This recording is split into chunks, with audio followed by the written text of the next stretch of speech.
watch the street. You see this stealth is an art. Pick your tumblers apart. You know you never can outsmart their Khajiit. Be not afraid. Stick to the shade. Khajiit like to sneak. Khajiit like to sneak.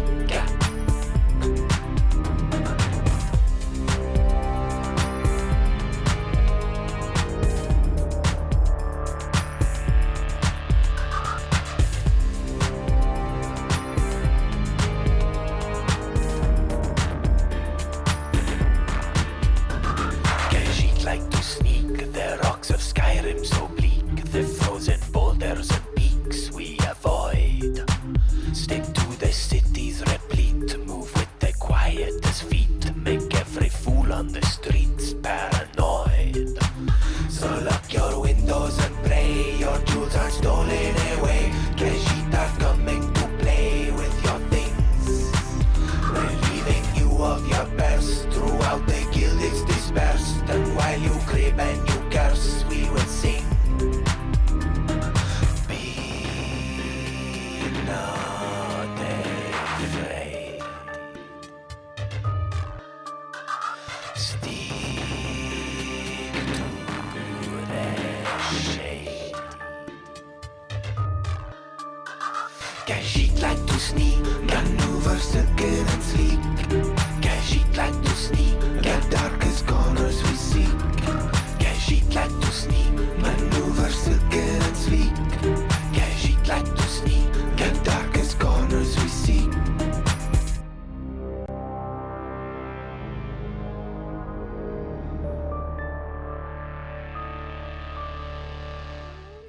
Hello, everybody, and welcome to the newest indoor adventure in the Four Keeps Renewal Part 5. Today is March 16th, 2020, and you are loved.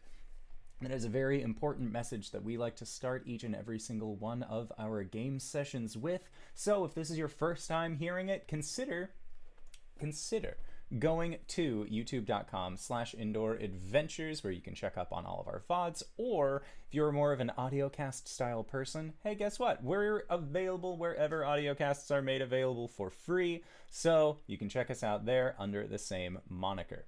If you already support the show via Twitch, YouTube, all of those good things, consider going to patreon.com/indooradventures where you can join us for our after show called Nights in the Courtyard, or you can go to indooradventure.redbubble.com. We have t-shirts, we got mugs, we got posters. LB has a wonderful Hint of Face sweater that she got. It's all there. It's all on Redbubble. Consider picking yourself up something nice. But that is it for my spiel. So you guys might notice things look a little bit different this evening. Hey, RJ, who you playing? Hey everybody, I'm RJ and I'm playing Kobold. I don't want to introduce him until I actually have to introduce him. It'll be funny. Hi, I'm LBHackEmUp, and I'll be playing Gwen, the halfling barbarian fighter. Hi! I'm Cyber, and I'm also playing a Kobold, but I think it's important to say that they're going to be using they, them pronouns, and their name is Rosemary. Hi everybody, I'm Winx, I'm playing Kobold.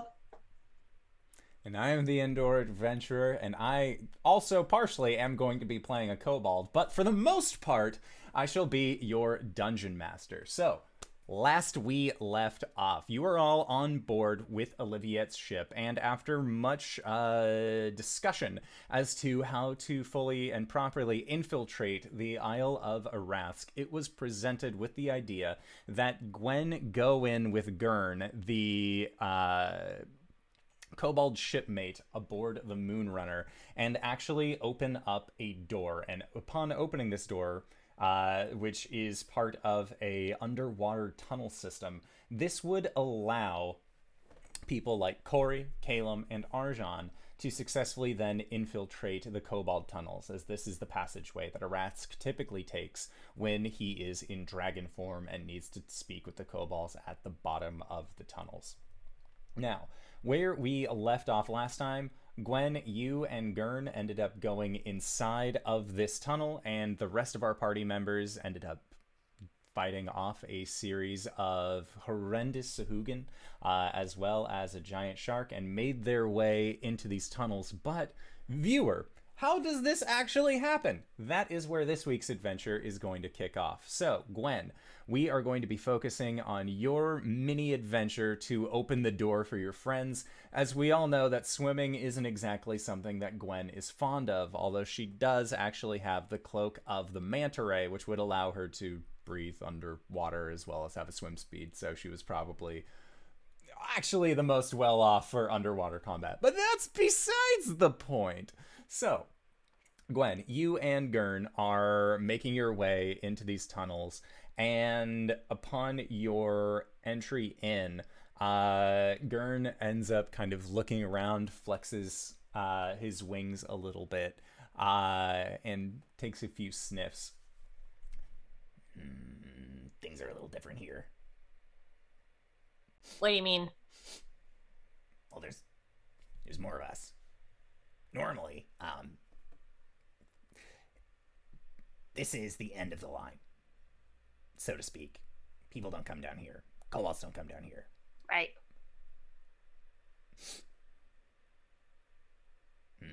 This way. Be careful. Watch your feet. It's pitch. There is no light down here. Well, how am I supposed to watch my feet? You don't see in the dark? I'm a half. No. And Gurn will think about it for a quick moment. Uppies. I'm sorry. Pick me up. Oh, okay. Gwen lifts him up under his arms and Simbas him. And he instructs you to proceed forward, and he will then point out anything in case it ends up being, like, if there's anything you need to sidestep. I'm gonna pop him on. Gwen's gonna pop him on her shoulders. She doesn't have to hold him straight up in the air. All right, so as you are walking, every once in a while, you'll just hear pressure plate, tripwire. Pause. Boy, I am so glad that you came down here with me, because I do not check for these things. Hold. Okay, I didn't hear a click. We're safe. You can go. And he leads you through this very enclosed tunnel that you know would have been much too small for somebody of Arjan's size. Maybe any of your other shorter party members would have found it to be also a little bit more cramped feeling, but because you are roughly around the size of one of these kobolds, this tunnel was built for creatures of your stature. Yeah. And again, you make your way deeper into the tunnel. For Kevin, Rosemary, and Sod, the three of you have been instructed to be on guard duty. You know that coming from the highest levels of the Kobold tunnels, that goblinoid creatures, under the influence of the trade horde, are reclaiming these Kobold tunnels and outfitting them with new traps, new dangers, and you know that there are ways to actually get into the lower levels of these Kobold tunnels as well. The three of you have been instructed to basically guard over one of these entryways that you know leads deeper in. Currently, your group, the group of kobolds that have receded down beneath the surface of Arathsk, are sanctioned off in what used to be the food stocks, kind of these field-like areas where the kobolds would then produce a lot of the food that was then sold to the surface. However, because the pathway to the surface has been blocked off, you are just sort of keeping those rations amongst yourselves. You can survive for a really long time with the amount of food that is down there, but there's also a decent number of kobolds, and a lot of you just want to go back to the surface.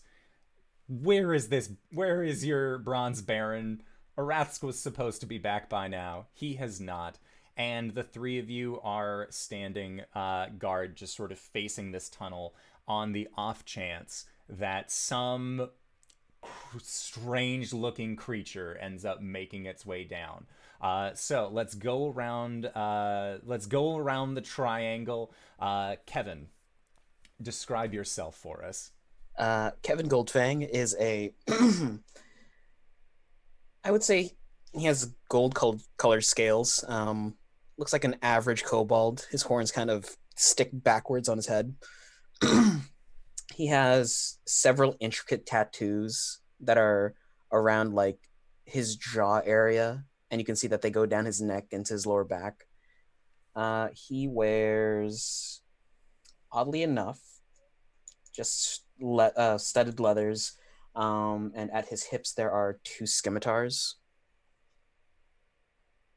He's just a dude. He's from accounting. He doesn't know why he's here. They've given him these scimitars as a precautionary thing. Whether or not he knows how to use them, we shall soon see. All right, so Rosemary, what did they look like? Rosemary also does not know why they're there. They are a like this dusty rose scaled kobold. They have like little metallic flecks under their eyes, like little metallic yellow. They are wearing a flower crown that is wilting. And every now and then they do a little bit of like druidcraft to like make the flowers like give them a little glow up. But yeah, they don't pay attention to it very often. They have a backpack with a whole bunch of just like random stuff in it, and they're just like sort of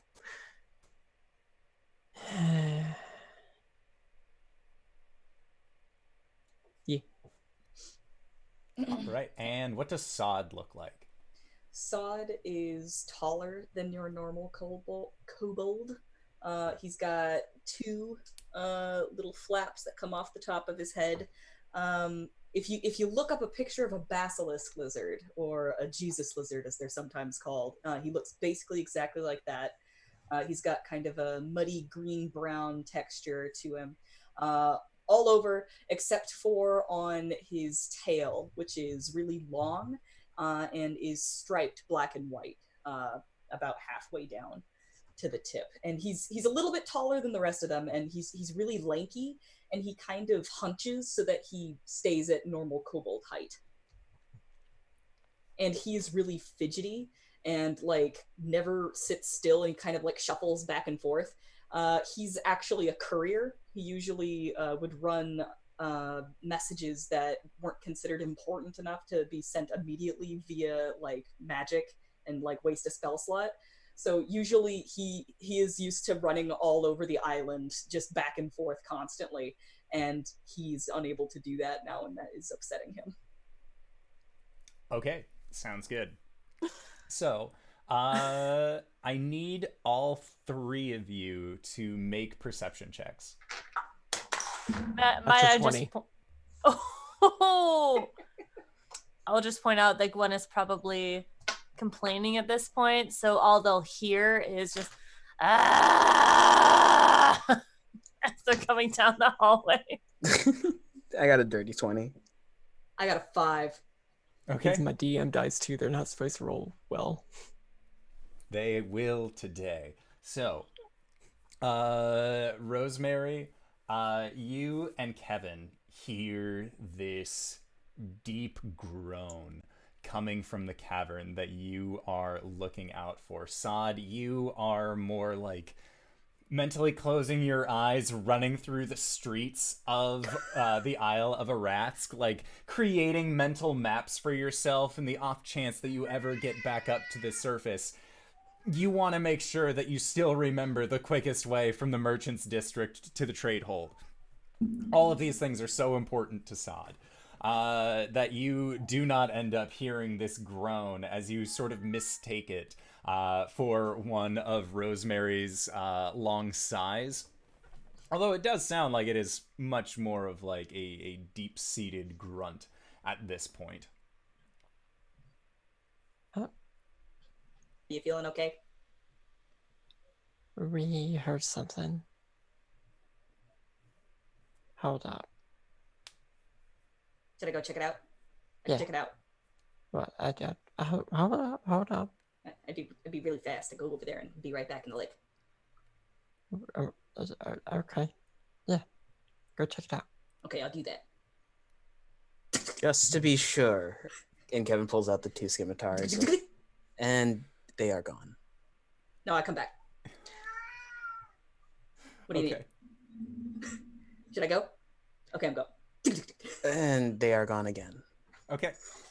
So, Sod, make a stealth check. Okay. I'm supposed to be good at that. Ha! That one.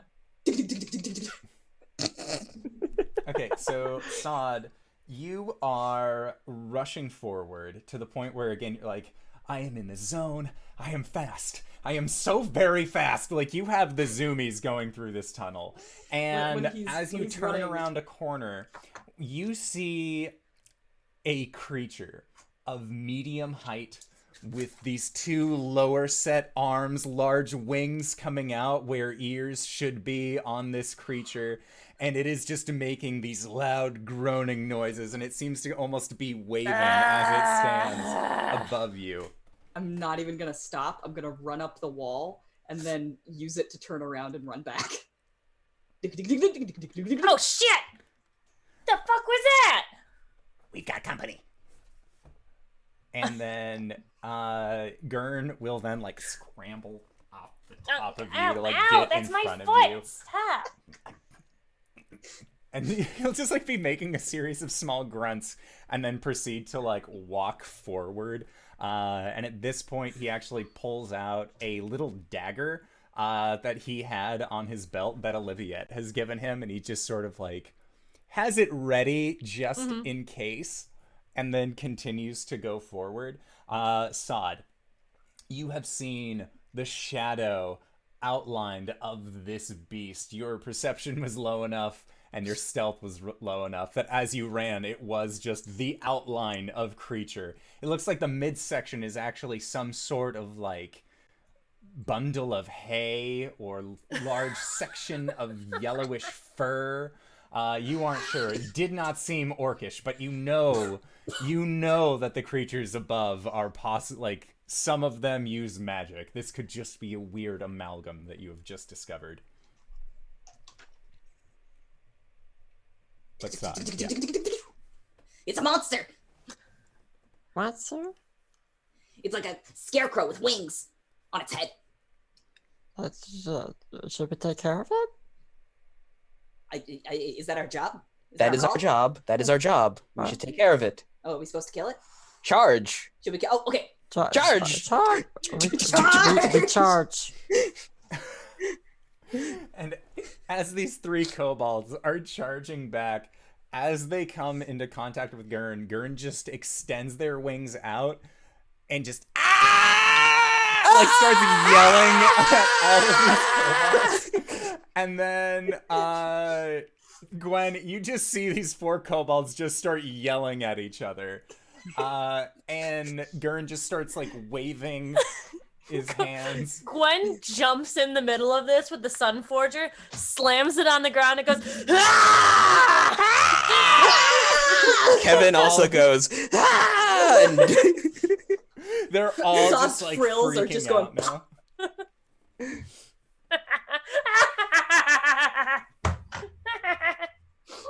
It's alright, guys. It's alright. We're not gonna kill you. The monster laughs at our misfortune. Yeah. It's okay. It's all right. We're here. Do we recognize this kobold? you would recognize Gurn, mostly because there are very few kobold defectors. And you remember hearing about 4 kobold defectors in particular, and this one fits the description of being a member of the Winged Garrison.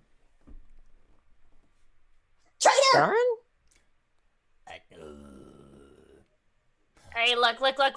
There's a lot of nonsense. There's words Rosemary. being thrown left and right. We're Sod, get here. back to the base and warn them that the traitor's here. We'll No, get them No, back. no, no, no, Okay, no, bye. no, no, no, no. No. We are on the side of the dragon. We are here on behalf of him. I have been in personal contact with him. And Would Do you we have recognize Gwen? From From the wanted posters. Yes, you would have recognized Gwen from the wanted posters. The traitor has brought the exile back. No. Okay.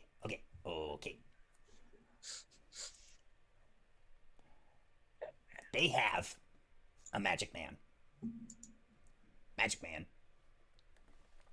did like a brain thing, and he'd smoke with the dragon. Yeah. Ratsk is still alive. Yep. We're here on his behalf. Do we believe you? Roll an insight check. Gwen, make a persuasion check, and Gurn will assist you. Good. I rolled the same thing. That's a 6. That's a 9. 6. Nice. What did Sod roll? Or is Sod not there? Am I supposed to roll something? Yeah. Oh, insight? Yeah. Yeah. Okay. Okay. 5. 3. Arrest the traitors! Arrest the traitors! So, Hey, I rolled higher so than you Kevin two. and Oh, Sod, Hold up. Gwen doesn't seem like she's expressing it very well. And Gurn is a defector. He's probably made of lies at this point. Who would want to leave the island anyways? And but the two of you find maybe there is something here. Rosemary? Hold up. You're Wait still a not minute. sure.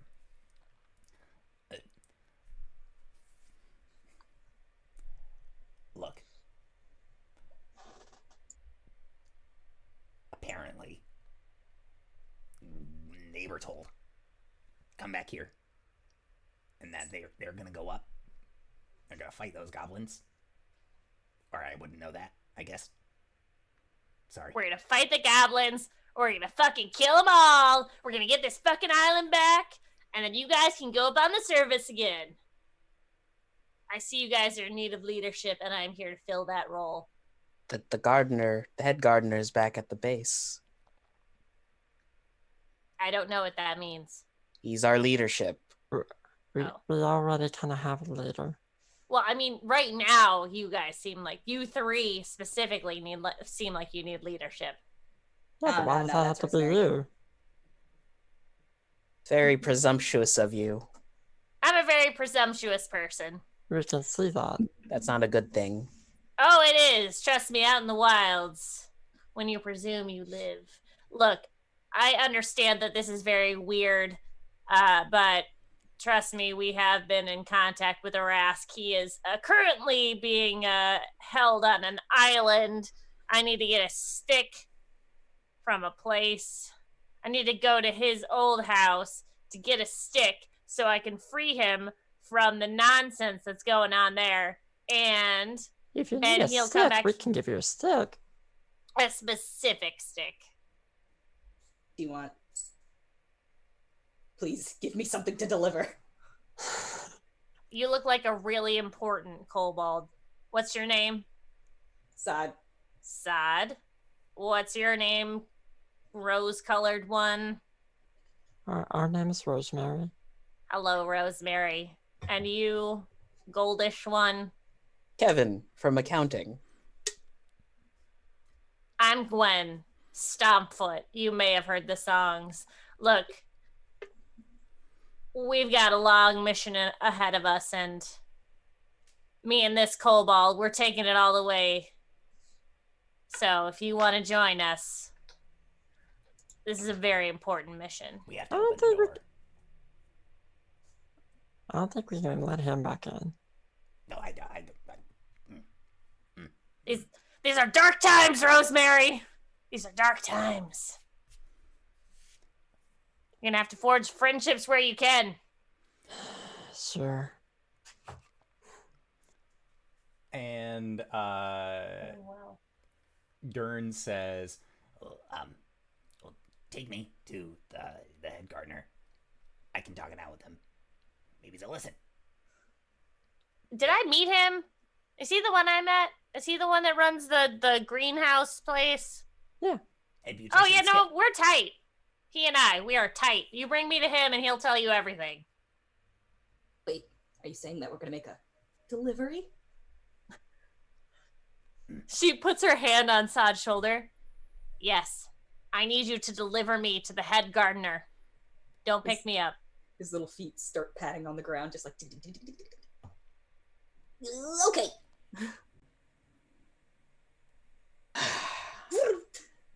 And he comes back. All right, hold on. We just have to make sure everyone's okay with this. I don't want to twist any tails, if you know what I mean. My tail is very twisty. We don't see what that has to do with anything. Gurn I is thought that- currently like walking in a small circle trying to inspect his tail. Kevin is too, walking in a small circle to try and inspect his tail. All right, Sad. It's just you and me, buddy. We're the brains of this operation. I need you to take me there right now. Let's go. Okay. I'm gonna grab Gwen and try to run as fast as I can. Oh, jeez. Okay. I will attempt to keep up. Sod, what is your movement speed? My movement speed. I didn't take mobile. I'm not doing that again. So it is a measly 50 feet. I can keep up just fine. I'm actually faster than Sod. I'm like, she's doing like a strong walk, like a big strided walk as they're going. Sod, you seem like you're the brains of this operation. Am I not right? You could say something like that. All right. Stares at intelligence of 7. Look, there's a lot going on the surface. Can you fill me in on what's going on up there? There's a bunch of these bad guys, Mm-hmm. and they made us all go underground, Mm-hmm. and that's no good. All right, Rosemary, can you fill me in more details on what's going on? Because Sad's got it, but it's kind of in bits and pieces here. Yeah, things are fucked. Kevin. The Cash and Trade My man. Company has Thank taken you. over most of the upper dock area and the town, forcing most of us below ground. We're currently holed up in our farming operations. He introduced himself as Kevin from accounting. He's clearly the brains of the operation. I know. I was trying to appeal to your hubris. Okay, Kevin. Kevin. Just say it. What? Kevin, you said that there are wanted posters of me. There are wanted posters of you and other people that have the faction name of the Four Keeps. Yeah, that's about right. I'm gonna want to keep one of those once this is over. Look, I'm kind of like a hero in this situation, okay? I'm gonna free you guys of this dwelling underground bullshit.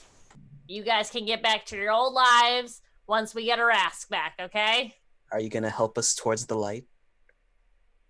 No, that's death, right? I don't know. So. We think so. No, definitely not towards the light. Maybe towards a better existence.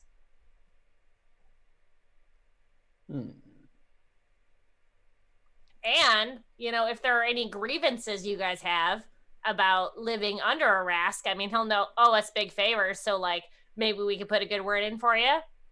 Why would we have any grievances against Arask? He has treated us fairly. Perfect. All right, then let's go. I finally caught it. Gurn's just on the ground with his tail. Oh, Garn, we're leaving. We're like 60 feet away already. All right. So, Sod, There's it no is very easy for you to navigate Gwen back to the primary farming area where the majority of these kobolds have been holed up. And Gwen, when you emerge into this cavern, looking around, you see that the cavern is massive in its actual construction. And we have to say construction at this point because this is not a man-made cave. A lot of what has been made here has actually been because of kobold ingenuity. Now, with that in mind, these are kobolds that are making these facilities. So you see that it would be an OSHA field day. There are definitely a lot of things that are like propped up on lean-tos, and these lean-tos have small dwellings that have been built onto the lean-tos. Almost like if there was a cave-in from the top down, it would probably crush a decent amount of these little hovels, but hasn't happened yet, so it's not a problem. Is that a zip line? Is that how you guys get around? No, I believe that is an anchoring point for 2 structures so we can hang laundry between them. This is fine. Sometimes we put hammocks there because there's not enough sleeping conditions or places to sleep. Yeah, we gotta get you guys out of the sewer. I think you're going a little crazy. Everything's fine. Everything is fine on the Isle of Arask. There is no war in war. Bossing City. There's Bossing no more State. Bossing State. I think you're being a little judgmental. Yeah, you know what? I just traveled a long distance by magic, so I might be. I haven't been late in a long time either, so That there's is that also too. not true. Gwen had an You're enjoyable right. evening You're with a right. Minotaur the night prior. Hell yeah! Did have a big old slice of beefsteak. Oh right. Well, I mean, like it's been a day, so like it's fine. Where's this gardener? Seeing as how there's only one person in this entire enclosure who is speaking common and not draconic, it is quite apparent when an outsider has arrived, as this small enclosure has not had an outsider for quite some time. And at this point, Gwen, as you are being led into the center of this enclosure, more and more of these winged kobolds seem to be just sort of dropping in from up top. Other kobolds are like peeking out of houses and homes, and you can see it's like a mother and her 12 babies are all like poking out. These kobolds reproduce very quickly, as is what you need for an entire workforce made of the same creature, especially with the life expectancy rate, but that's besides the point. Now, as you are being brought in, you hear there is a swooping sound, and then one of the winged kobolds actually smashes down onto Gurn, and Gurn like rolls back onto their back, and you see this kobold has a spear tip pointed at Gurn's throat and says, If I ever saw you alive, I swear I'd kill you. and Gurn just, Whoa. Let's hold. Everything's fine. It's okay. We're gonna keep him alive for now. and she like squints and like with a glare over towards you, Rosemary, and then brings the spear back up, which gives Gurn enough time to kind of like stand and dust himself off. Gwen will lean over to Gurn. I totally had you, dude. If anything was gonna happen, I would have chopped her head off. Don't worry. Please don't. And Gurn just seems a little flustered when cleaning himself off. And at that, you hear there's actually like a small gathering of kobolds that are around your group now, having seen Rosemary, you said LaDonna as the name of the kobold who had swooped down. No, I just said we're gonna keep him alive for now. Oh, I thought I heard LaDonna, so that's what the kobold's name is now. Okay, Ladonna. So yeah. And Rosemary's just gonna scream out, Hey! Skip!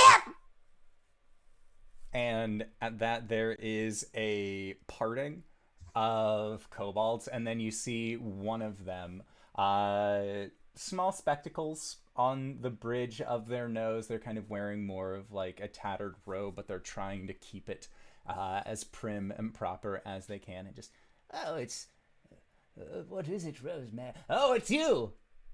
What's up, Skip? How you be? Skip does like 2 long blinks towards you. You're not supposed to be here. You're right, but I am, and I'm here to rescue all of you. And there is like looks amongst the rest of the kobolds here, and Gurn like, I wouldn't have come back if it wasn't important.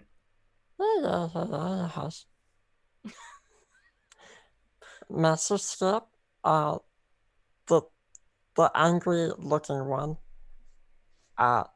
said that her friends talked to the Bronze Lord.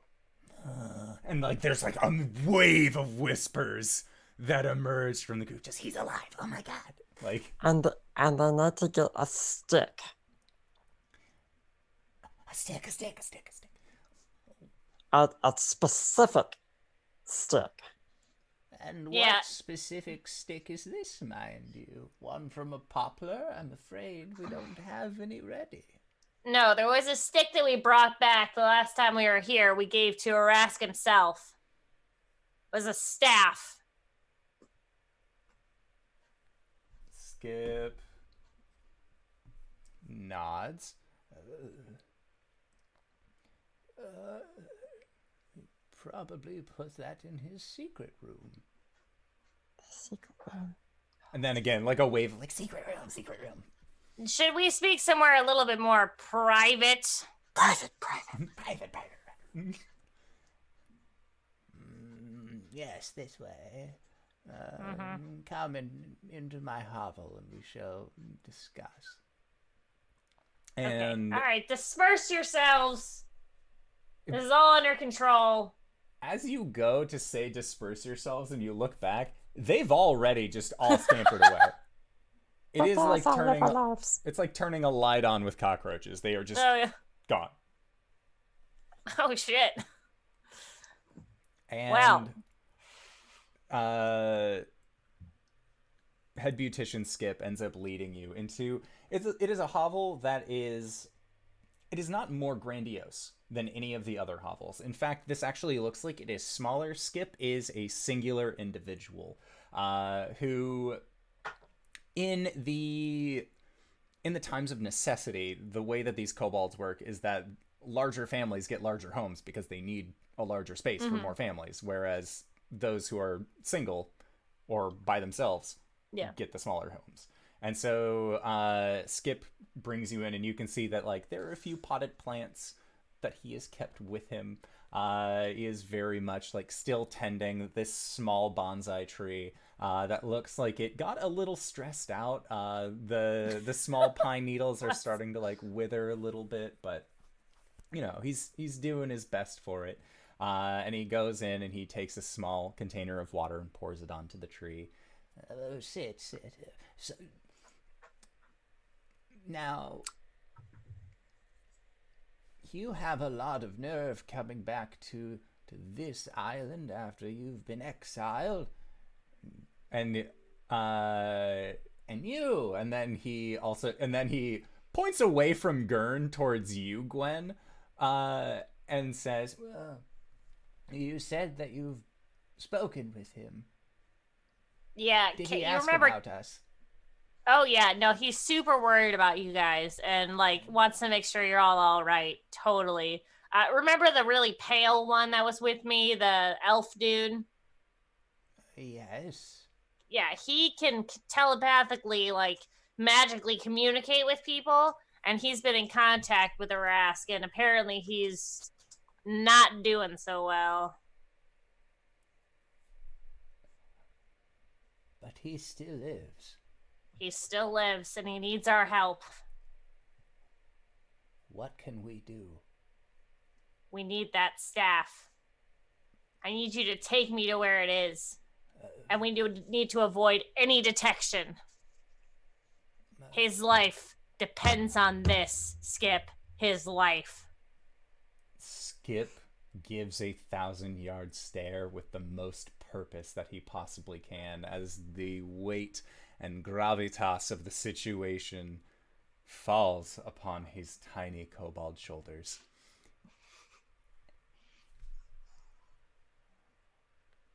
I may not be able to take you directly there, but I can at least inform you of the way. The room you seek is in the gold chamber. Or no, not the gold, sorry. Whoops. This is important, Skip! It's been a while since I've been up there, Gwen! He doesn't say it with such angst, No. but again, he's having a rough day. Yeah. And he says, it is in the bronze room by the statue of his loved one. Is it me? I'm sorry. Who's his loved one? And he says, Nomura. Nomura. Yes. Is it a human? Do you guys know who this is? And she looks to the other ones. And Are we in the room? Did we just follow in there? oh yeah, you guys would have just followed along. Yeah. Clearly, we're involved with this. Yeah, we are guarding our escort. Mm-hmm. Do we? I mean, Yes, this is very common knowledge for most all kobolds. Nomura was Arath's wife in a in draconic, as much as a dragon can take a life mate. That was Nomura. And Nomura, if all of you at home remember, Nomura was killed by a certain Tarlean Yodaris during a long bout in the Warring Nations. Yeah. Whoops. Fine. Look. I'm gonna need these three. And I'm gonna need him to come with me. And she points to the one I brought with me. What's his name? Gurn. I'm gonna need him to come with me. This is a stealth mission. We got 3 in the air. We got us. We're the only line of defense on the ground. And Gurn, pats you a couple times, Gwen. You have to open the door. We have to open the door. We're not getting a stick. I'm sorry, what are we doing? I didn't. So, I was not privy to the plan. I thought we were getting the stick. no. No. I wasn't here last week, Indoor. And that's why We had a discussed this the week recap. before, also. Like Gwen was paying when you attention. were I need here. It's been like to a month. recap the recap. Yeah, Group please. A, consisting of Caelum, Cori, and Arjan, would swim beneath the surface of the island and go into a chamber which had a doorway. That doorway can only open from the inside, and the only way to get inside was for 2 small creatures, being Gwen and Gurn, to then go through a crack in the wall into the lower parts of these tunnels to then turn the mechanism to open that door to allow the rest of your party members to then come in. To get the stick. Yes. See? Part A, part B. I was there. All right. This is So what we we need- get for recapping and emojis and memes. Yeah, right. That's true. All right. So there is a mechanism that's under the water that will lift a door that will allow my friends who are swimming under, not flying over. I was mistaken for a second. Where do you Or think the there's- shark come from? I don't know. There was sharks. Sky and there was, whale. I thought that was maybe like the first Sharknado. hour. I don't know. So Sky they're gonna- shark. They're going to come in under. There's a mechanism that we need to open so that they can get in so that we can go get the stick. Okay. Okay? Okay. Okay. Okay. Oh. Okay. And Skip. Gurn is about to say okay, and Skip raises his hand and says, because of the situation, I hope you understand. Gurn will need to stay here. In the Does meantime, Gurn seem okay with this? Gurn, looks like the Key and Peele gif of the sweat. Like, and head beautician Skip says, we need to hold on to him for a little bit. Just in case. That way, if anything does end up going wrong, well, we don't know where the rest of your crew is. But Skip would be able to at least travel back and let your friends know. Isn't that right, Skip? You would just keep running away again. And Skip just like... Gurn. We thought you were yes. Skip. Whoops. It's okay. Got all these god dang kobolds. And All right. Gurn just sort of like looks a little dejectedly. And Skip says, it's no worries. We'll keep you here. It's fine. It's fine. You're in trouble. All Skip, right. do you need the Jarbies? Look. I would love the jar of look. bees. If I'm gonna do this, and he's gonna stay behind, then you have to promise me that no harm is gonna come to Gurn, because he is my best goddamn friend, and I swear to the gods, if something happens to him, I will decapitate every single person in this room. And Yeah, hold on. Gurn's eyes look really wide because he realizes that you didn't make the distinction that he wouldn't be decapitated. And Skip is currently in the process of taking a large jar of what look to be kind of angry bees from Rosemary. Sets them on the table. Don't take the cap off. I wouldn't dream of it. Not unless you really need to. Yep. You promise me on the bronze dragon himself that you will not harm my best friend Gurn. Baron's honor. I'm gonna look to Gurn. Does that mean anything to Gurn? It does look like it means something to Gurn. One of the titles that Aratsk has is the Bronze Baron. Solid. Yes.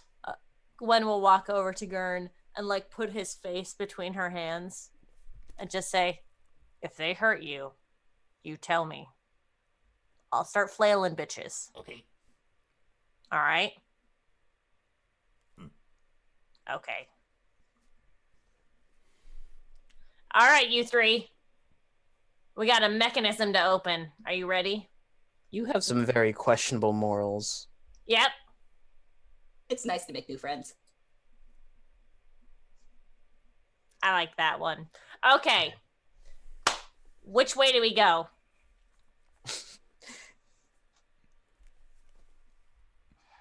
Rosemary and Sod point the same direction while Kevin points a different one, so Gwen, make an insight check.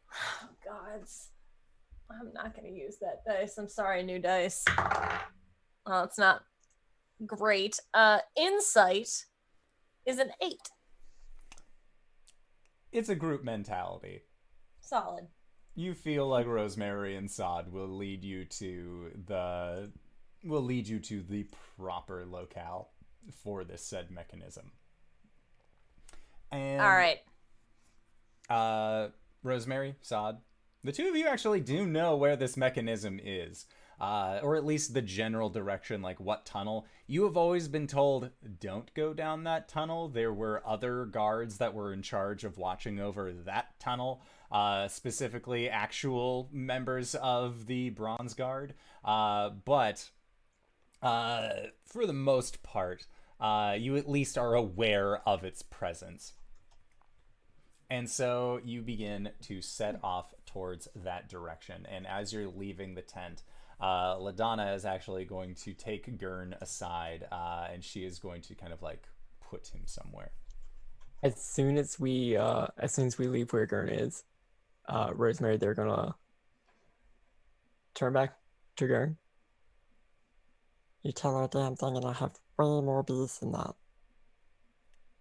Gurn looks very terrified at the prospect of there being way more bees than just the one jar.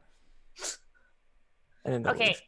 My first question is, where was that jar of bees? in our backpack. Uh-huh. And you just carry that with you Uh-huh. in tunnels underground? Bees are very important for the environment. I mean, you're not wrong, I guess, but like, are you a gardener? Yes. Huh. Are any of you actually guards? We're a gardener. All right, so if any nonsense goes down, like if we have to fight anything, are you guys going to be useful at all?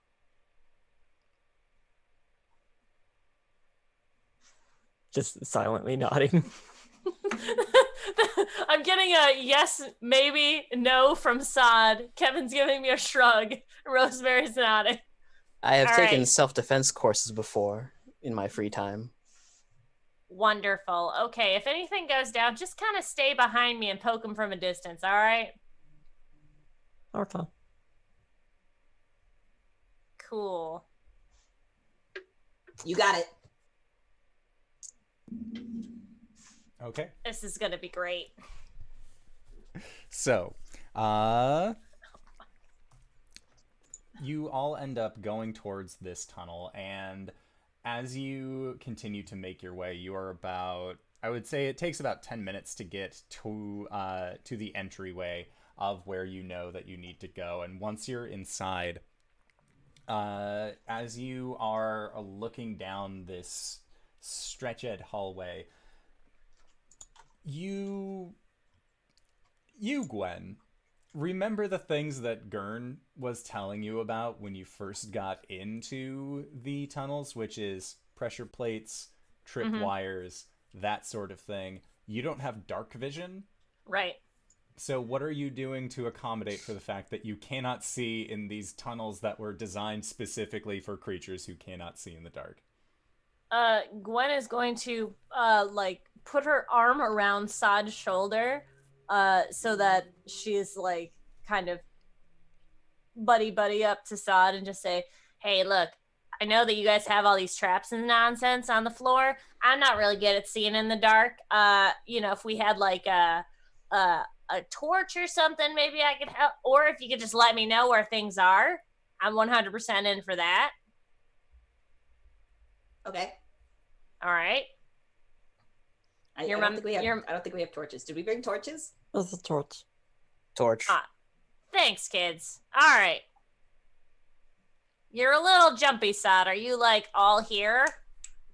Did you take some like bad moss or something? Can you leave yourself other places? Well, I guess not. I mean, you guys don't have like drugs down here, right? Medicinal, yes. Is he on anything that's not medicinal? I'm on the ground. We don't know. All right, as long as I don't get in a trap or something like that, I don't really care. Tripwire. Oh, shit. Okay, thanks. Okay. And as you look down this hallway, you see that it is a series of small squares that are just extending down this hall. It looks like it is made with some sort of tile. Oh, this is nice. Did you guys make this? Technically speaking, it would be the builders and architects that have made this place, but yes, as a collective, we have made this. It's like like the these. railroad did. Kevin, have you ever been drunk in your life? The office parties get quite wild. I can tell. All right. Well, lead on, little ones. So what is the marching order currently? Who is walking first? I think Sod has to be. Okay, Sod, so as you are going down this hallway, make a dexterity save. Okay. As you are walking, there is a click of your small foot across a plate, and the plate actually goes down, and these plates are one of the tiles that are on the floor. Uh-oh. 11. It should be fair to warn you that none of us are actually bronze guards, so we don't know the actual location of traps in this area.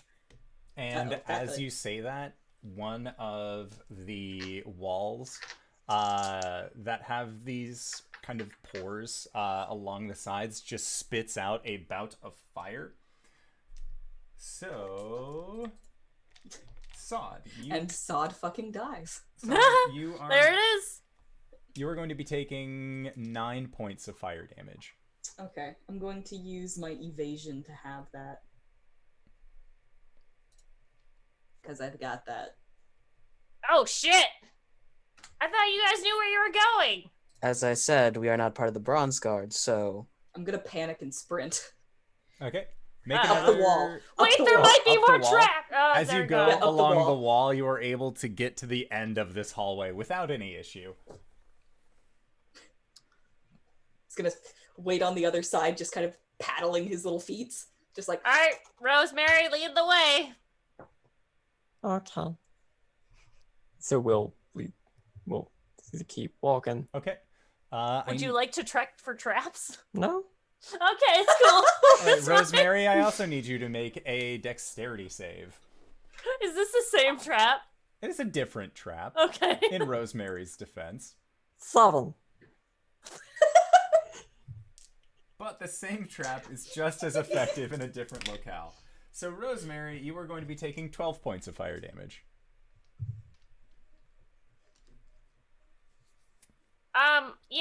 I know you guys are like, this is where you live, but like maybe we should like look to make sure there isn't something that was gonna kill us on the way down. technically That's speaking, fine. All right. You do you, boo. Gwen steps over that trap. Okay. And then, I'll check. Kevin, you managed to step past the first 2 traps. Are you checking for traps, or are you also just going forward? I'm checking for traps. Okay. Okay. Make an investigation check. Someone has to account for the traps. 17. Yeah, you know, You managed to find the 3rd pressure plate along this hallway. And can it's pretty easy to distinguish. This plate looks like it doesn't get walked on as much as the others. So you know that a lesser kobold might get distracted by its shiny properties, but you, man, not everything that glitters is gold. So you managed... most of it is silver. Exactly. Or bronze. Or bronze. Or bronze. Or electrum. Electrum. An accountant's worst nightmare. And you're able to navigate past these traps, and Gwen, you just follow along as your torch is looking back. Now that Kevin has pointed out that it is the shinier plates that lead to traps, you kind of just like raise your torch a little bit higher, and you can see that there is a sheen reflecting off of 3 distinct plates. This is fine. At least I won't die. All right, let's go, guys. All right. Come on. And We then got a dragon to save. when you get into the next room, you can see on the right-hand side wall that there is a ring of keys with 4 distinct keys on each. There is a ring of silver, a key of silver, a key of gold, a key of copper, and a key of brass. And then upon the wall in front of you, you can see that there are 4 different stations that have been set up, each with a corresponding lock of a different color. And which one of you has the highest intelligence? Kevin? Me. Okay, I just had Probably. to check. 12. 13, so not that much higher. All right, so Kevin, you remember in Trap Building 101, an early class that you took at the Kobold University, that sometimes there is a sequence that you need to put keys in order for certain things to actually function within a dungeon. None of these keys have been inserted into any of the locks, but it is entirely up to you how you proceed from here. Hmm. You're thinking about something real hard there. Well, in Trap Making 101, when I was back at university, they would make traps in this sort of formation. You have to put a key in a sequential order. You don't just willy-nilly plug the key in and then turn it, or else something bad happens. Oh, So we have to find the sequential order to proceed to the next zone without actually killing us. You went to college? What was this, like 2 days ago? You have to have a degree to become an accountant. Are the keys on a ring? They are. Does Arshan have a degree? Sod's gonna snatch them.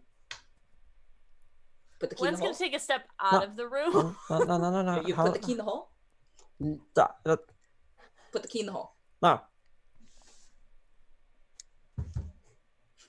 I'm seeing how your social structure works, and I'm not understanding how you live to even be 11.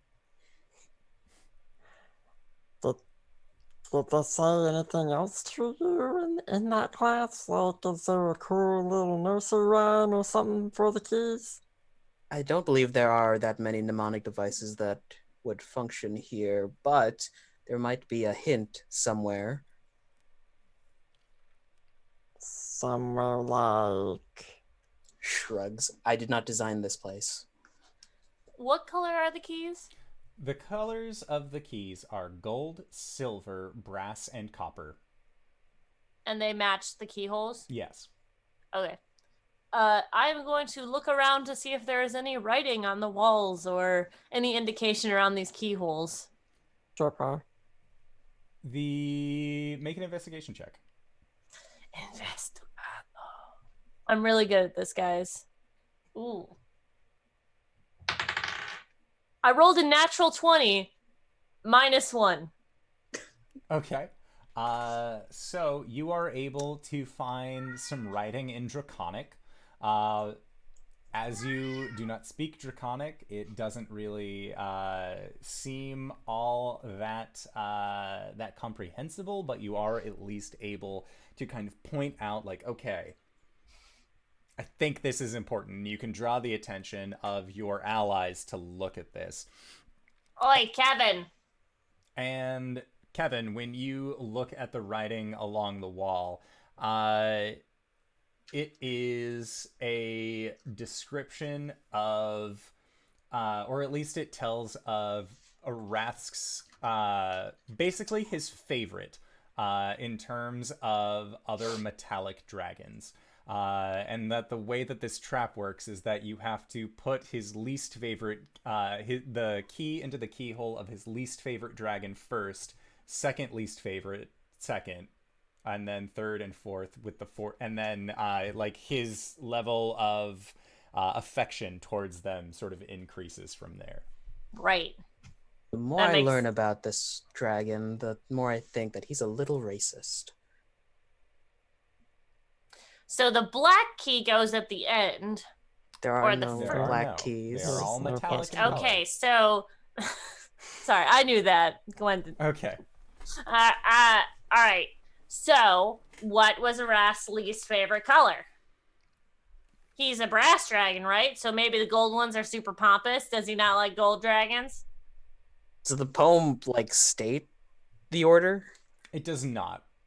It effectively just points out that is how this thing functions. It is like being at a trivia night for a subject that you don't really know much about. Okay. Hold up. Let's think about it for a little bit.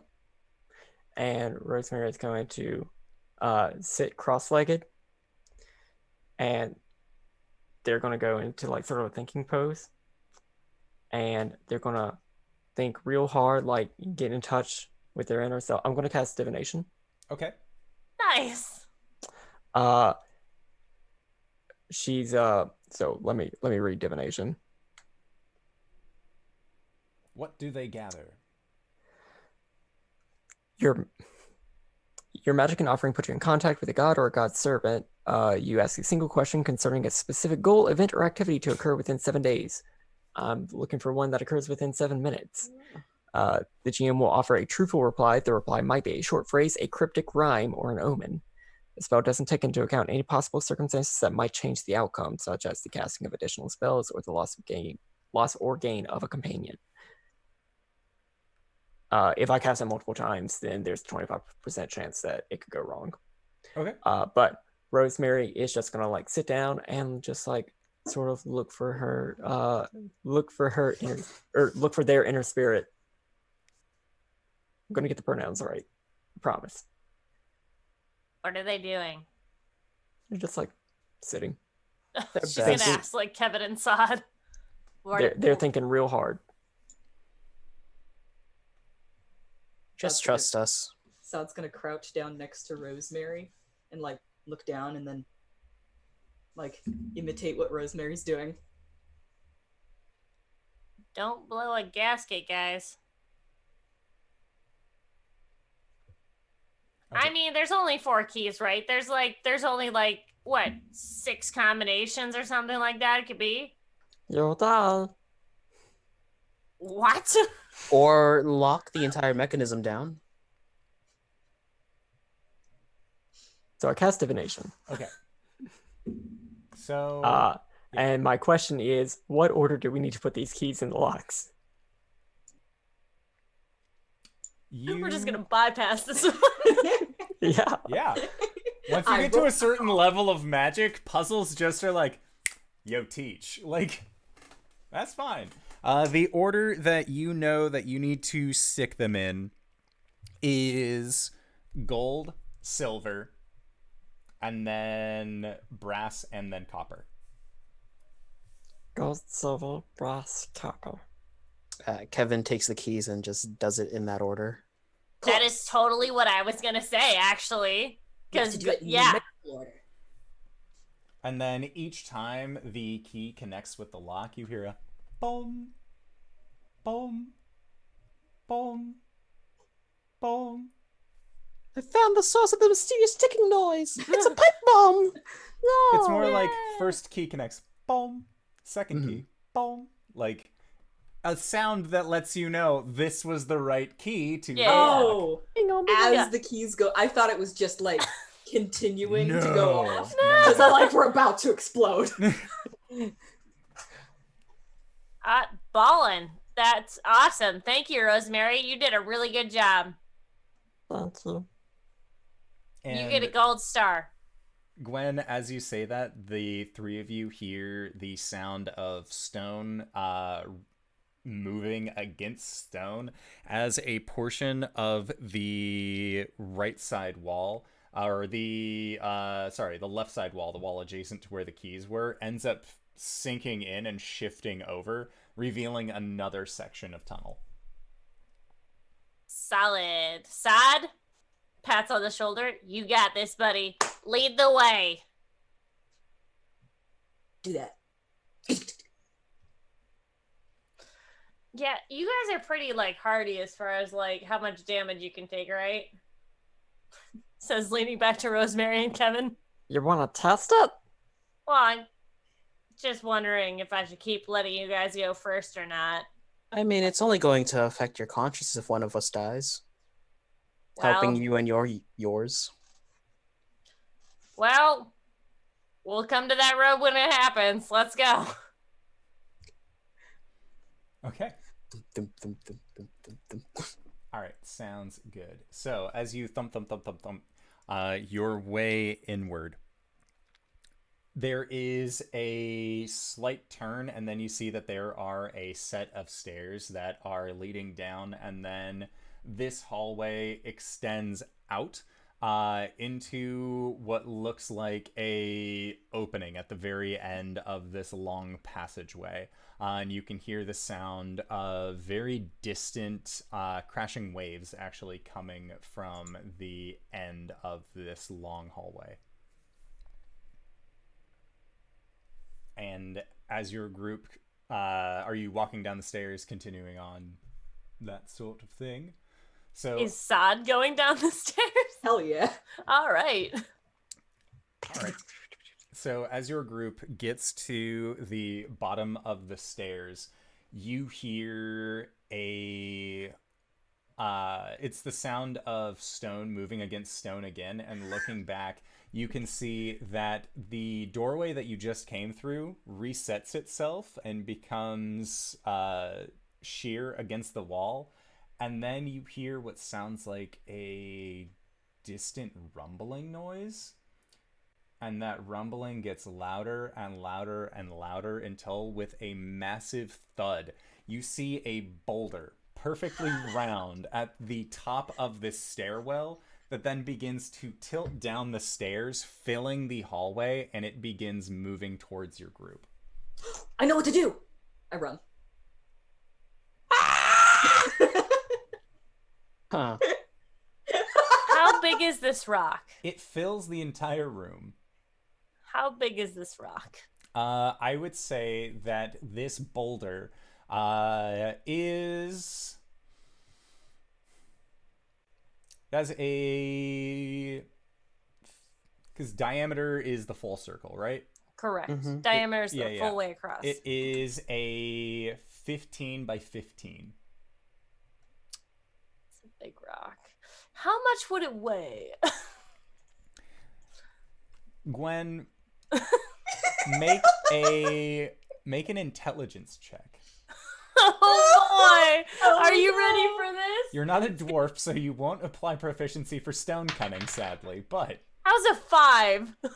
Gwen, this is a big fucking rock that looks pretty heavy. Oh shit, let's go. I'm gonna book it. Okay, so as your group is running down this tunnel, escaping this large boulder, Sod, I need you to make another dexterity save. As you're running, you hear a pressure plate kick in, and a semi-wall just juts out from the side of this enclosure to actually block off a pathway. All right, you motherfucker, you roll. Well. A dexterity save? Yes. 12. Okay, so you kind of have to like skid, and your overall passage down this hallway is halted by the presence of this newfound obstacle. Gwen, as you're running, you see that a wall just juts out from the side of this chamber, preventing Sod from actually continuing forward. I skid to a halt.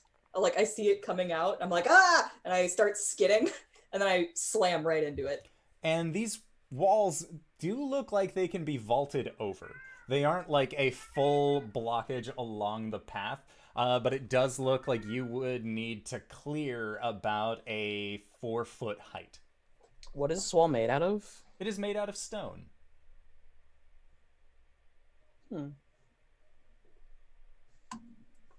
So, Kevin, you, Rosemary, and Gwen are also running away from this large boulder. So I need each of you to also make, or let's do Gwen.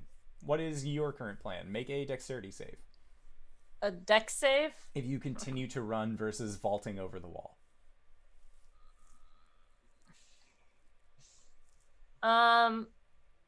Gwen would like to rage.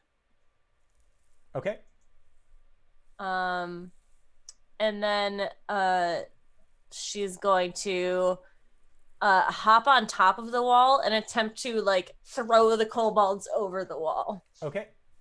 So when you are on top of this small wall, you look behind it and you can see that there was actually a pit that then opened up that has just a series of spikes pointing up from the ground. You're strong enough that you can just yeet them, though. That's no issue. Cool. I would like to do that.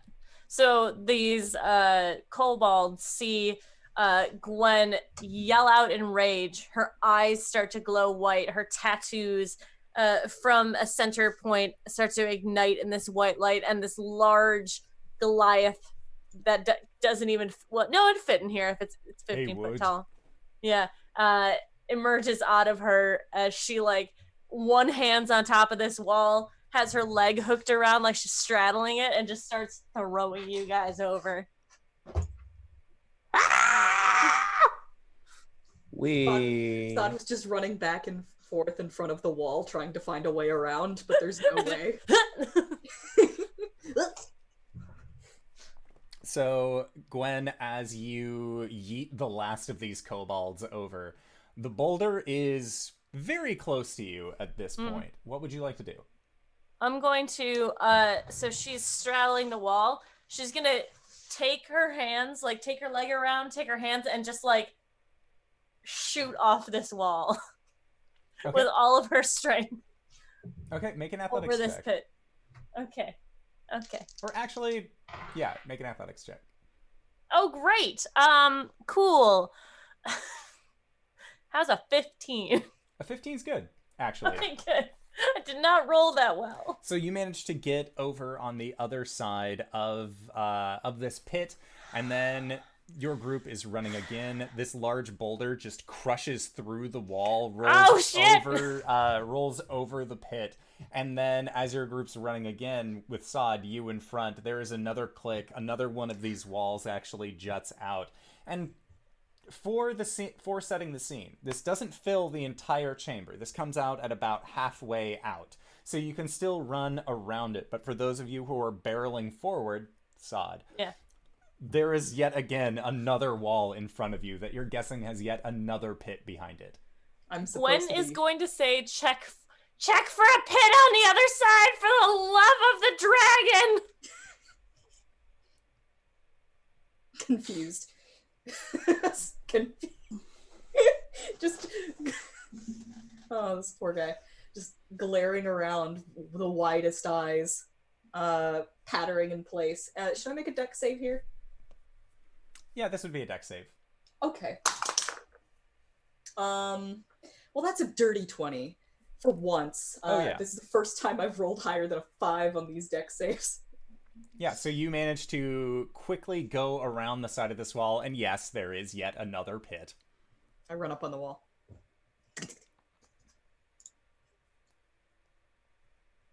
Okay. You were right, there was another pit. Can you see the future? Yes!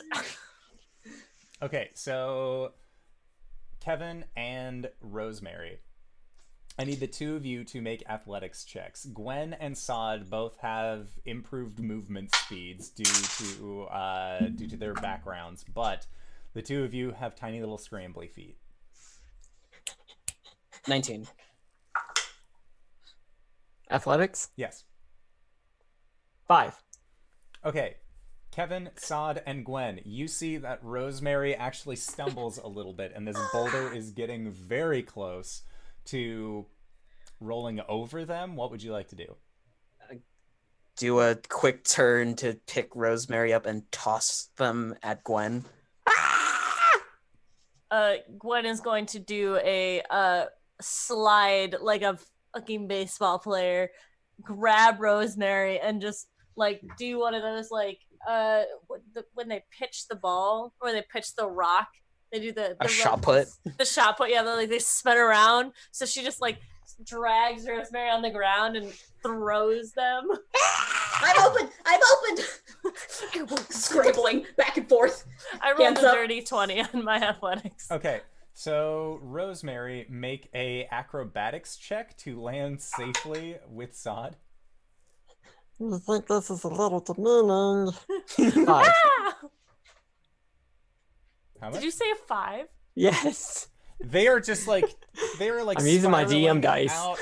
Have you ever, cats land on their feet, but have you ever watched a cat mid-air where they're just trying to recorrect themselves? Rosemary's tail is trying to find the proper angle to right themselves. Sod, I need you to make a athletics check to try and catch your friend. Okay. 7. So the two of them end up just tumbling into each other. Rosemary, your bag tumbles across the ground as well. Do you have any glass contents inside of your bag? Yes. Oh no! Just running into the boulder. Everybody's getting bees. Absolutely. How many jars? Oh no! How many jars doth thou have? So many. You hear from the inside of your bag a almost aggressive buzzing as you and Sod tumble onto the ground, and you can see that now the inside of your bag is beginning to move and shift like things are trying to come out. Nobody move. The boulder is Kevin's, still like, heading running. towards your group. Everybody move. Don't worry, the boulders will kill them. Yeah, it's fine.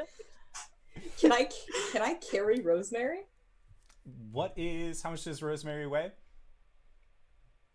Without the bag of so many bees, not a damn thing. And bees don't honestly weigh that much. The more the glass jars. It's true. Which, Sod... Those were all my spell slots for conjure animals. Oh no! Oh. Sod, Yeah. with your 10 strength, I would say that you have enough to pick up Rosemary and carry them.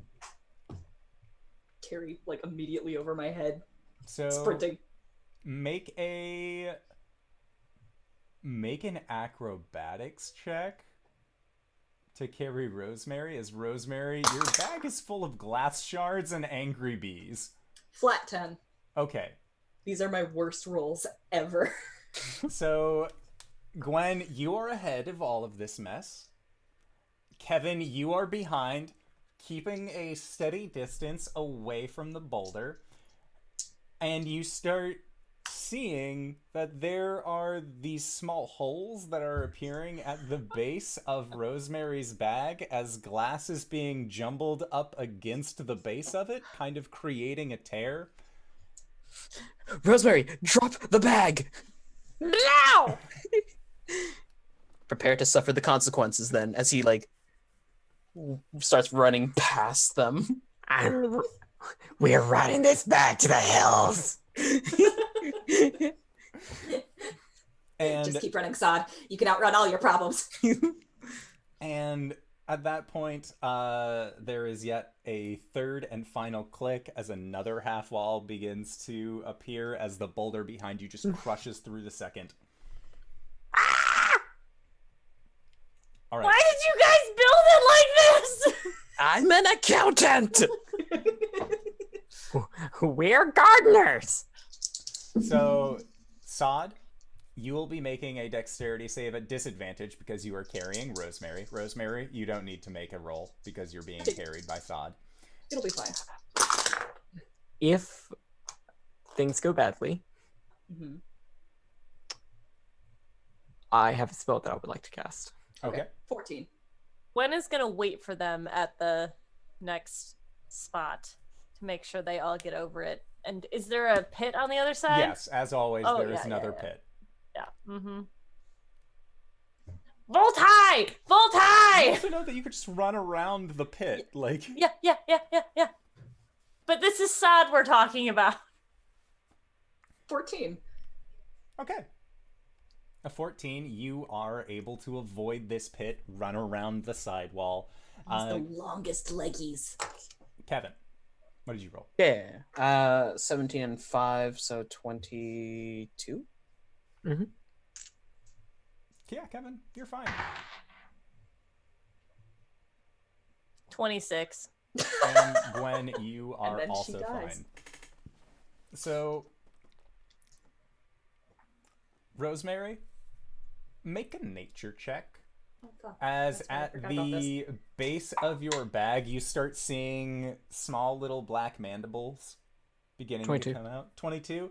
You have the opportunity, if you would so choose, to calm your bees. I would. Hello, bees. It's not quite time yet. We're taking you to some place where you have a whole bunch of flowers, a whole bunch of it's gonna be alright. Just hang on, bees. Sod, Rosemary is comforting bees while you are carrying them. Sod becomes aware of the bees. Gwen is now behind everyone. Is Gwen aware of the bees? Gwen, you can also see that there are a few bees that have managed to escape the bag. By the god, do you have more bees in your bag? Yeah. Get rid of the fucking bag! No. Are the bees mad? The bees. I'm so concerned. Save the bees. The bees are so upset. I flavored one goddamn spell slot. Okay, The I'm gonna At this metagame point, this a little bit. There are more Most bees terrifying that are thought in the escaping. Oh, I'm gonna metagame this a little. I don't. Cyber, is this your thing? If we get rid of this backpack, are you gonna have nothing? I have other things. 'Cause I do Gwen have really- I do have other things. But I was really excited about the bees.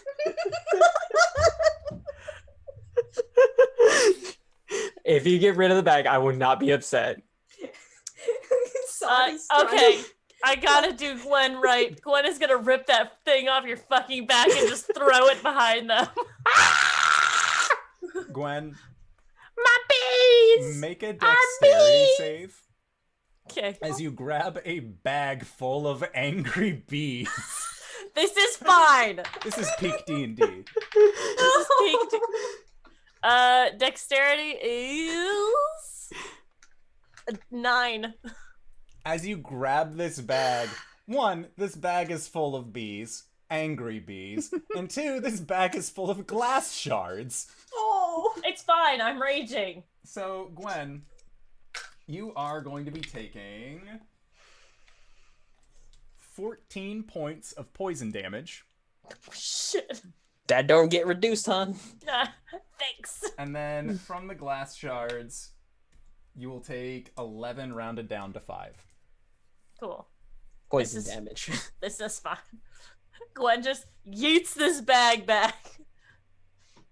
And, There's more bees in the world. You'll get more.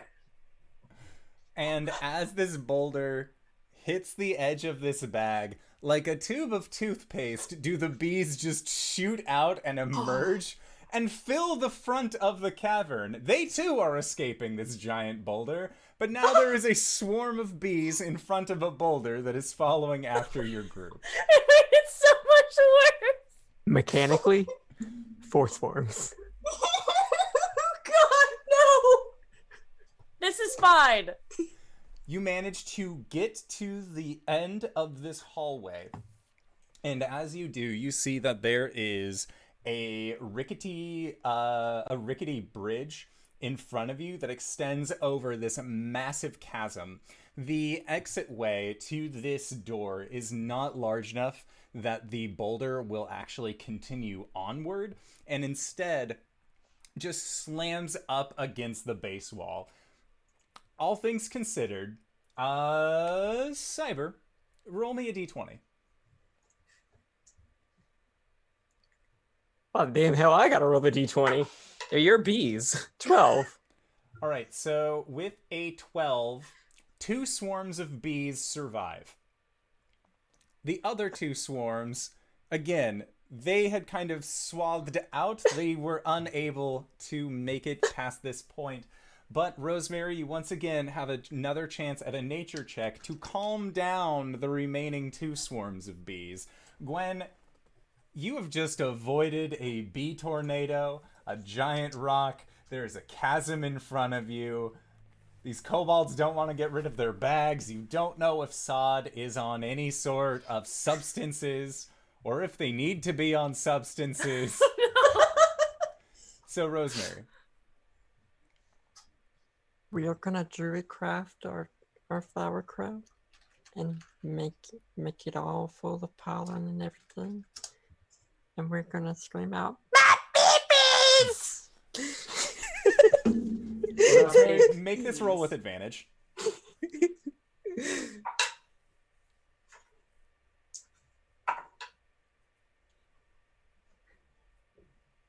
23. So as you scream out, "My babies," these bees swarm around your group, Gwen, and for a moment you think, this is it. I'm just gonna get stabbed by 1,000 at least of these bees. But instead, I'm gonna have to murder everyone in this room. I mean, what? Instead, the bees seem to slow in their cyclonic nature around your group, and instead seem to swarm onto Rosemary, crawling up towards the crown, and you watch as many of them just like go underneath Rosemary's robes and like into pockets onto the flower crown. Thought is still holding Rosemary and briefly has a bee beard. We are the queen bee now, bitch. And as Rosemary says this, Gwen, your eyes go wide, seeing clearly they command the bees.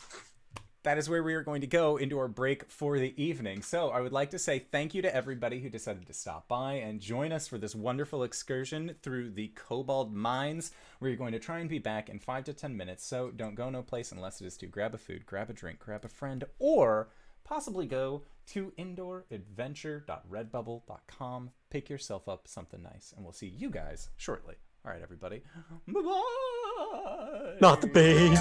Hello, everybody. We are back. Hey everybody, what's the buzz?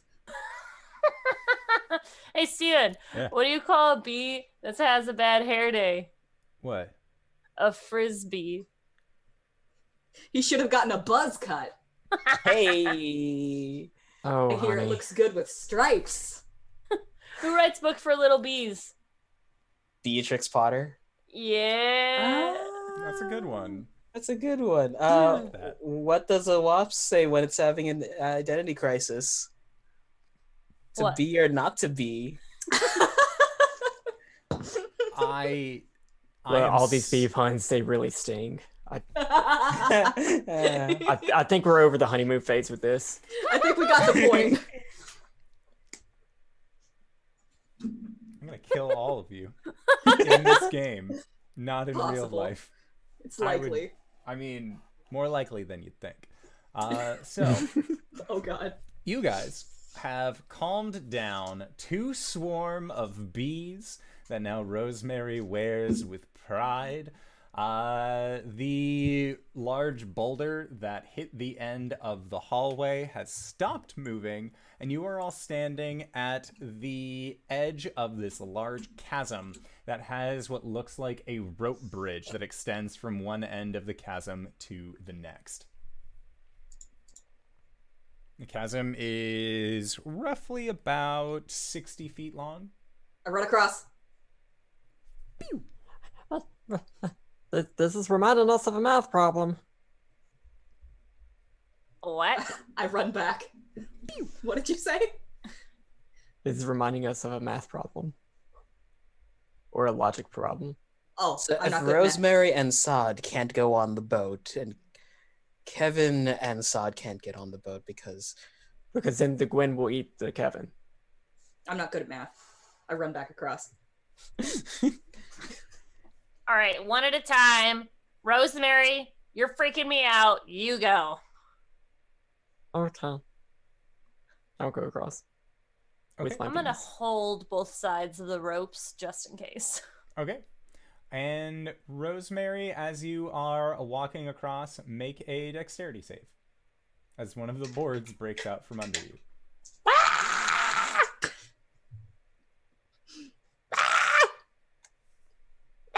20. Okay. So the board breaks, but you manage to just hop over that and then continue onward. Gwen, you see wood plank break, and then you watch it fall. And you still watch. And then eventually you hear it hit something down below. It makes a clattering noise. There is Kevin, a bottom. it's your turn. Kevin slow blinks to her. Starts walking across. Make a dexterity save.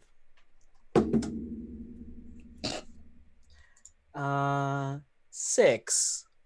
So, Whereas Rosemary was able to kind of hop away from this board, the board that breaks with you kind of breaks directly underneath, and Rosemary, you, Sod, and Gwen all see Kevin like partially fall through this bridge and manages to like hold on to some of the other boards. But they are still in a very precarious situation. How far are they away? I would say at this point, Kevin is about 30 feet away from where you are.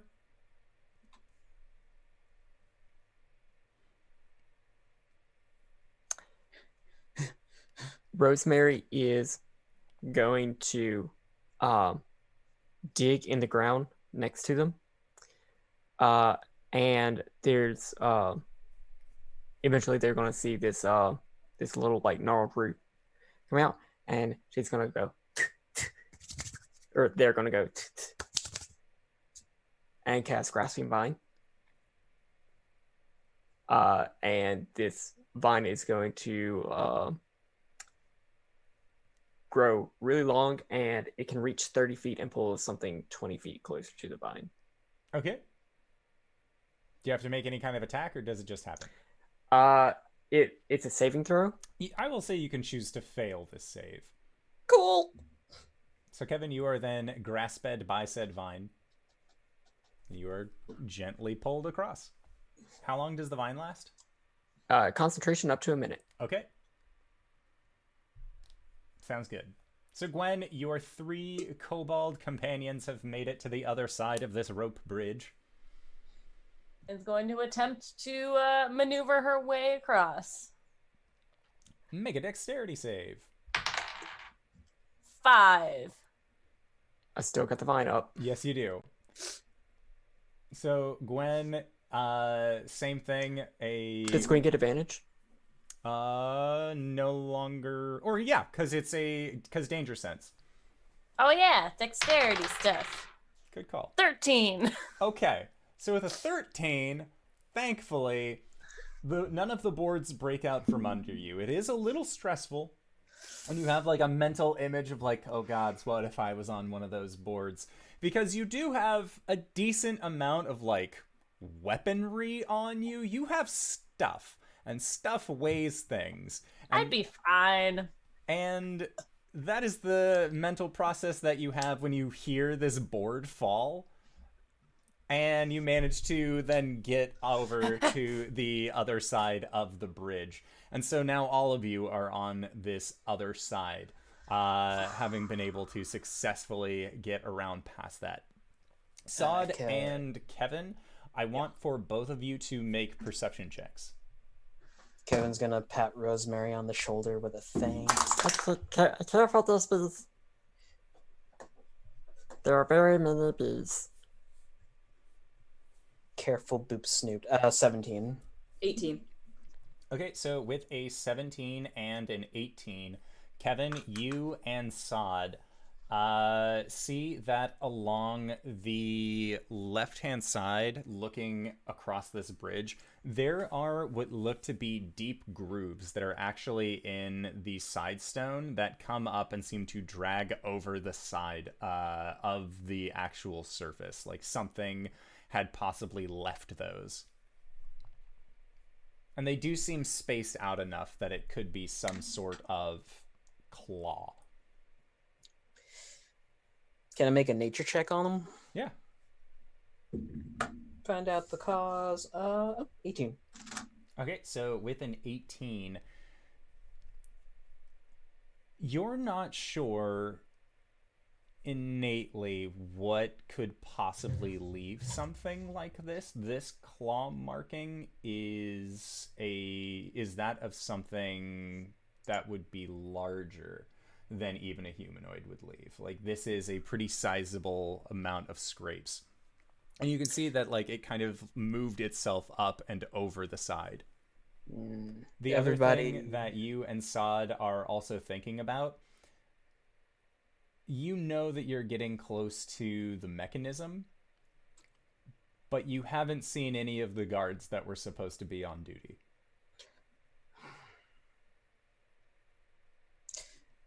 Everybody be a little careful. There is something here, and I believe that it might have taken out the guards. Oh boy. All right, we're gonna be extra quiet. Okay. Can We're I gonna lick be- the claw marks? Yeah, you can. I will do that. Roll a con save to avoid being poisoned. No, it's just kind of weird, but there's no save required. There's just a consistent buzzing coming from Rosemary. Yep, we're gonna be really quiet. We're gonna continue on cautiously. Okay. And as you continue onward, you end up going into this next section, and it is a large chamber, and you can see that at the end of this chamber is the mechanism. There is this large lever that you know if you were to maneuver in such a way, it is actually a pull down that you would then be able to open the door that would then allow your friends access from this underwater way towards the rest of the Kobold camps, where Gern, LaDonna, Skip, everyone is currently over there while you guys are still here. And as you enter into this room, you begin to feel the floor shake.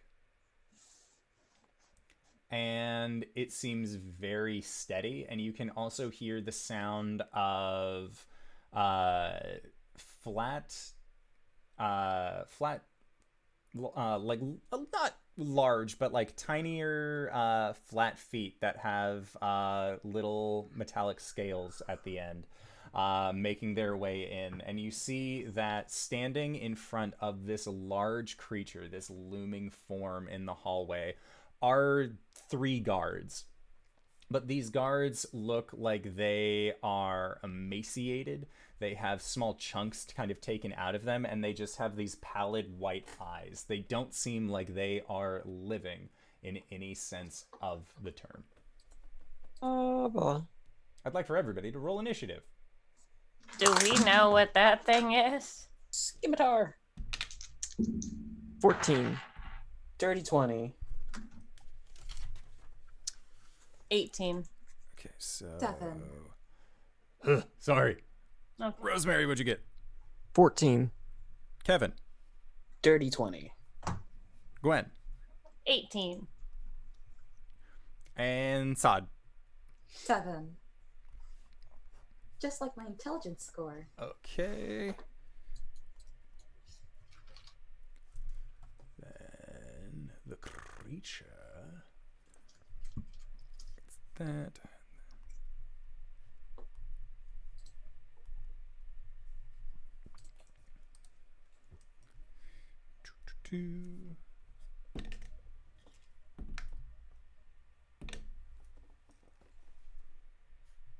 Okay, so first up is going to be Kevin.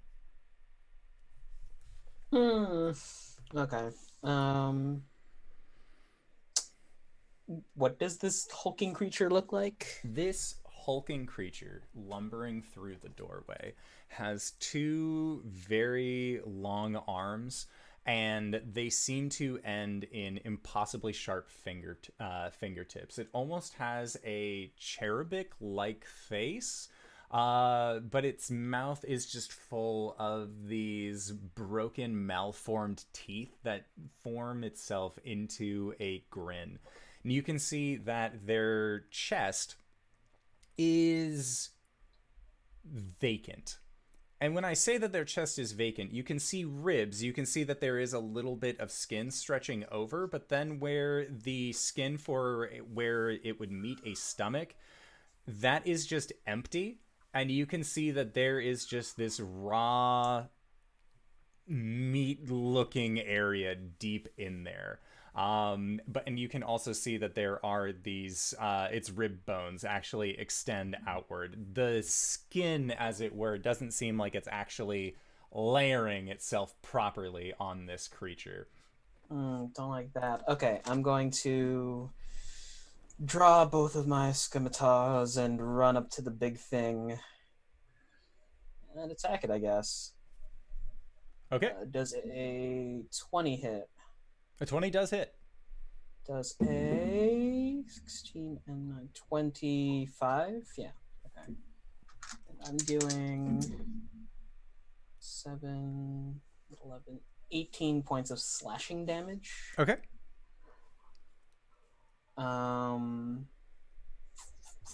Going to turn to Rosemary and Sod and yell, "Take care of the smaller ones." Okay. That's my turn. Okay, so then next up, Gwen. Oh boy, Gwen is going to Tiny Rage as her bonus action. Okay. And she is going to run forward with the run tax. And no, she'll have the Sunforger and a hand axe out. And she's going to try and attack this bee. She will do it recklessly. Okay.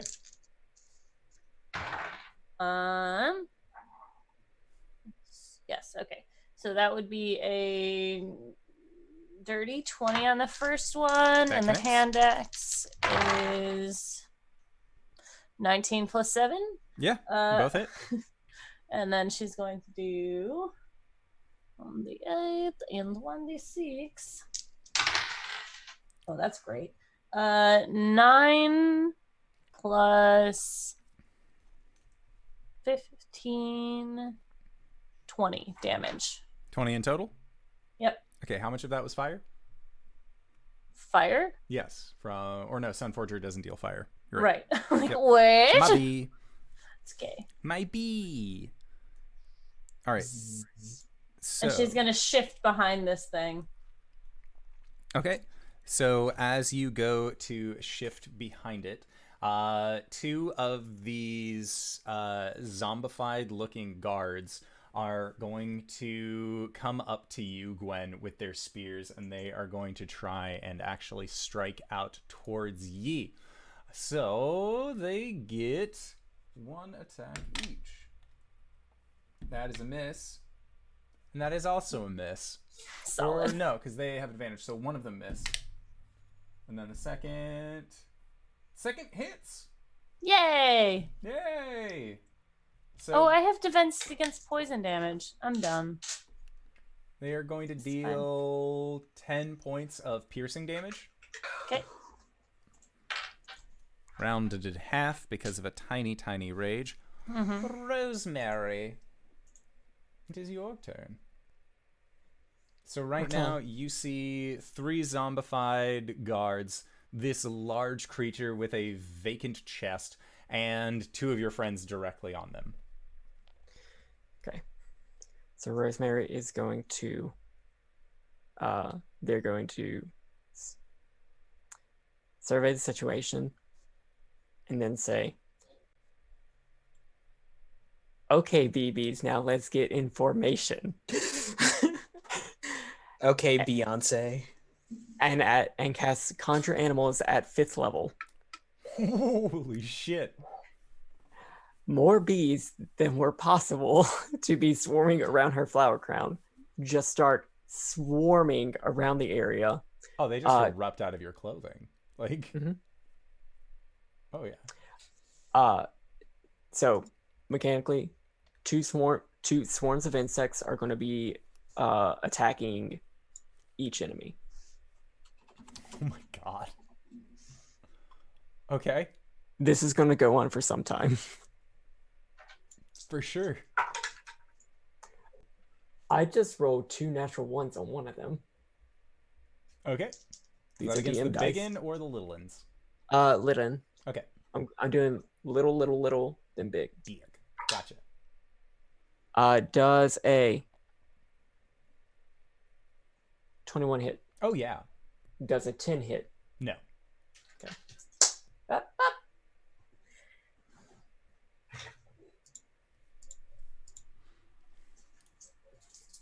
I can't get up because I'm not wearing socks. 11 points of piercing damage. Okay.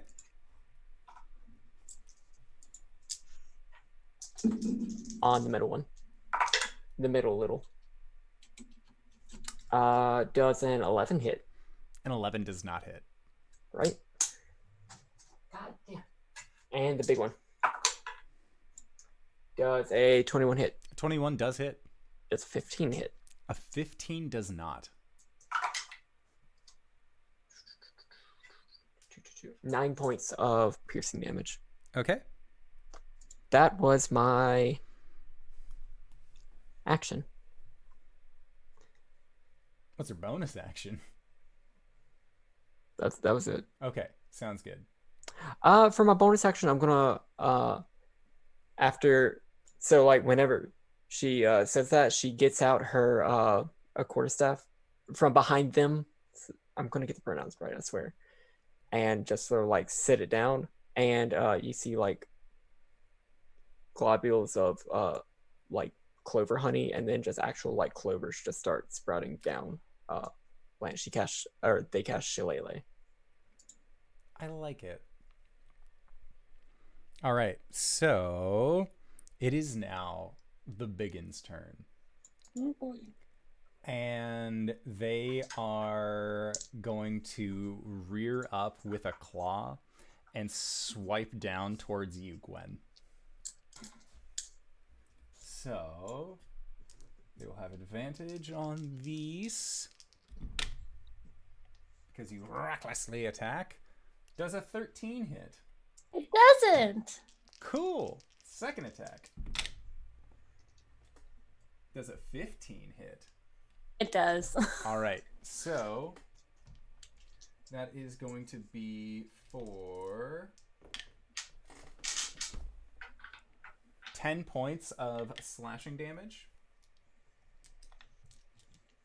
And then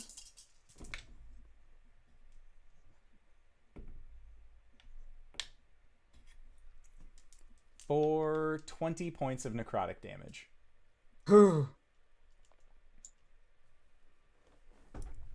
Okay. And as it slashes out towards you, it begins to cackle. And as it does, each of you within 20 feet hear it shout, but it's not shouting verbally. This shout seems to come directly into your brains, and it says, "You will make a fine feast." And I need everybody, basically everyone other than Sod, to make a Constitution saving throw. I don't know how to cook. Is this 14. is this how to, against being feared? It is not. 18. 8. Okay, so That was bad of you. You blocked all right, my so roll. Rosemary, you are going to be taking half of this. Kevin and Gwen, you are going to be taking full for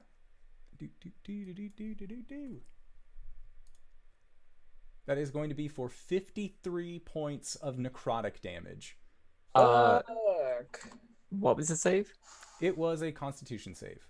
Of To maintain concentration, it was 18.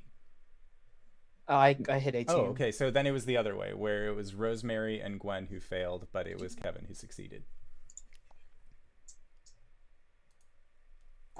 53 points of necrotic damage. Yes, that is correct.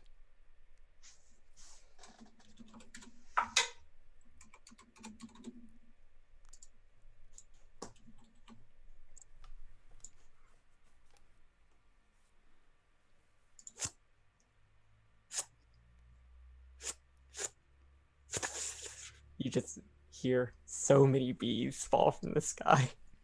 You also hear Gwen hit the ground. Oh no. Okay. So, yep, that is good for that creature. Next up is is Hey Sod. Sod, it was looking entirely the wrong direction and just now turns around and realizes what's going on. What? Oh no. There are 2 zombies. There are 3 zombies and this biggin. Sod can't count. He's going to run forward and try and get the closest zombie with a punch. Oh god, math. I'm in Sod brain right now. 23. 23 hits. Okay. 8 bludgeoning. And then extra attack for the same guy. And that's going to be 24 again. And this is the big one, right? No, I'm attacking the Zambonis. Sorry. Okay. And this one's 6 bludgeoning damage. Okay. And then I'm going to Flurry of Blows. Is there another zombie that's near me? Oh, yes. Okay. I'm going to Flurry of Blows and attack him. 18. Okay, that hits. Okay. And I get to do 2 attacks on a Flurry of Blows at this level. So 7 bludgeoning damage, and here comes the second attack. And that's going to be a 22. Yeah, that'll hit. 8 bludgeoning damage. Okay. And as a drunken down. Monk... Oh. Okay. I keep on going anyway. Sod is just a flailing, like if you've seen videos of basilisk lizards running across water, like they're just like flailing limbs everywhere. That's literally what he does. Like or like Luigi in fucking Smash Bros. Yeah, Smash Bros. Just like the flailing and running at the same time. That's exactly what he does. He just keeps on going. He's got 50 feet of movement, so he just does that. Yeah, he's a drunken monk. Not drunk, but drunken monk. Okay. And that's it for me. All right, so that took out the Zombo that was at 1 round below you. So next up, Kevin. Hello. Kevin. I imagine Kevin has these spectacles on his snout. He's going to take them, flick them closed, and tuck them into a breast pocket. Stomp his foot and rage. And you see the tattoos glow through his shirt as a one of the long dragons, like the Chinese dragons, wrap from around his leg, around his back, and rest along his shoulder where the tattoos are. Yeah, here we go. I'm going to use an attack. You know what? Yeah, this is gonna be funny. First attack is a 19 plus 9, 28 to hit. Are you attacking the small one or the big one? The biggin. Okay, yeah, that totally hits. I'm going to action surge. Okay. And attack again for a natural 20. Nice. Nice. And then bonus action attack. Does a 19 hit? Yes, it does. Cool. So that's that. And then, because I am a fighter, I get a extra attack on both of those, correct? Because I'm For high your level. attack action? Yeah. Yeah. So you get a total of 5 attacks this turn. Yeah. So 14 and 9 is 20. That'll hit. Yeah. And I'm going to expend... Actually, fuck it. I'm going to expend a superiority die and tell Sod to attack it using up the other attack. Dirty 20. That'll also hit. Oh, math. 8 bludgeoning damage. Hold on. Give me a second to do the math. You should have just rolled all your damage individually instead of lumping it together. It's all on different dice. You silly. Let's plus 20, so 6 plus. You guys should know that I'm listening to Running in the 90s right now, and every round I'm upping the speed. I hate you so much. 40 slashing even. Okay. Damn. Oh, and add to Sod's attack. Add an additional 6 because I expended the superiority die. Okay. Did I roll that d6? No. No, I rolled. Oh, you got it. Okay, never mind. Alrighty. Wow. This creature was not expecting that. That hurts. Hey, Gwen. Fight me. Make a death save.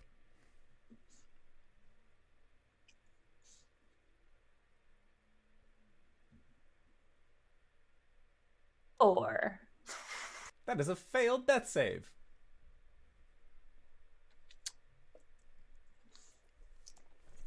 Cool. All right. Cool. All right.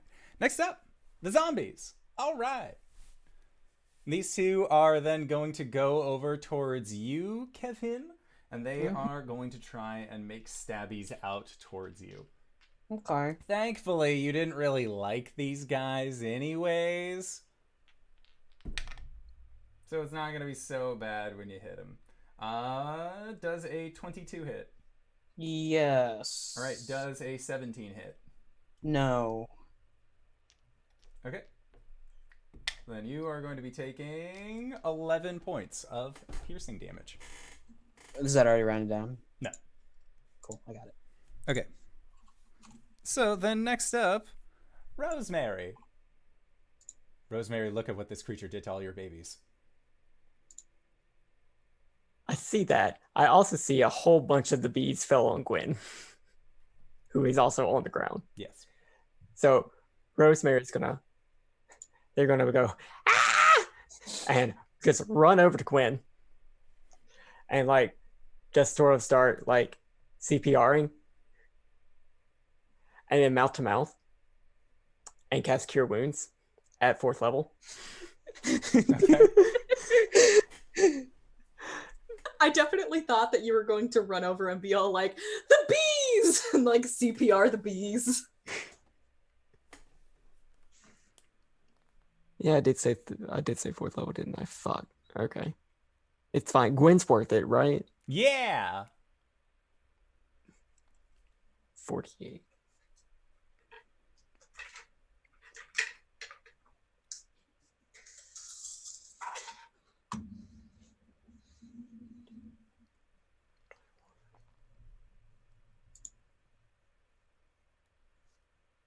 Math.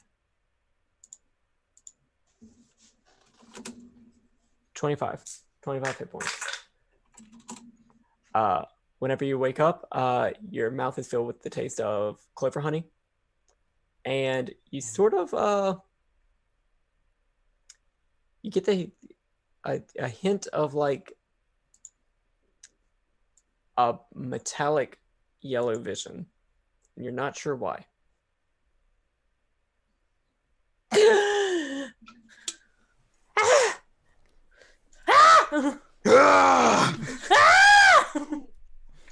Alrighty. So, that Rosemary, do you have a bonus action? No. Okay.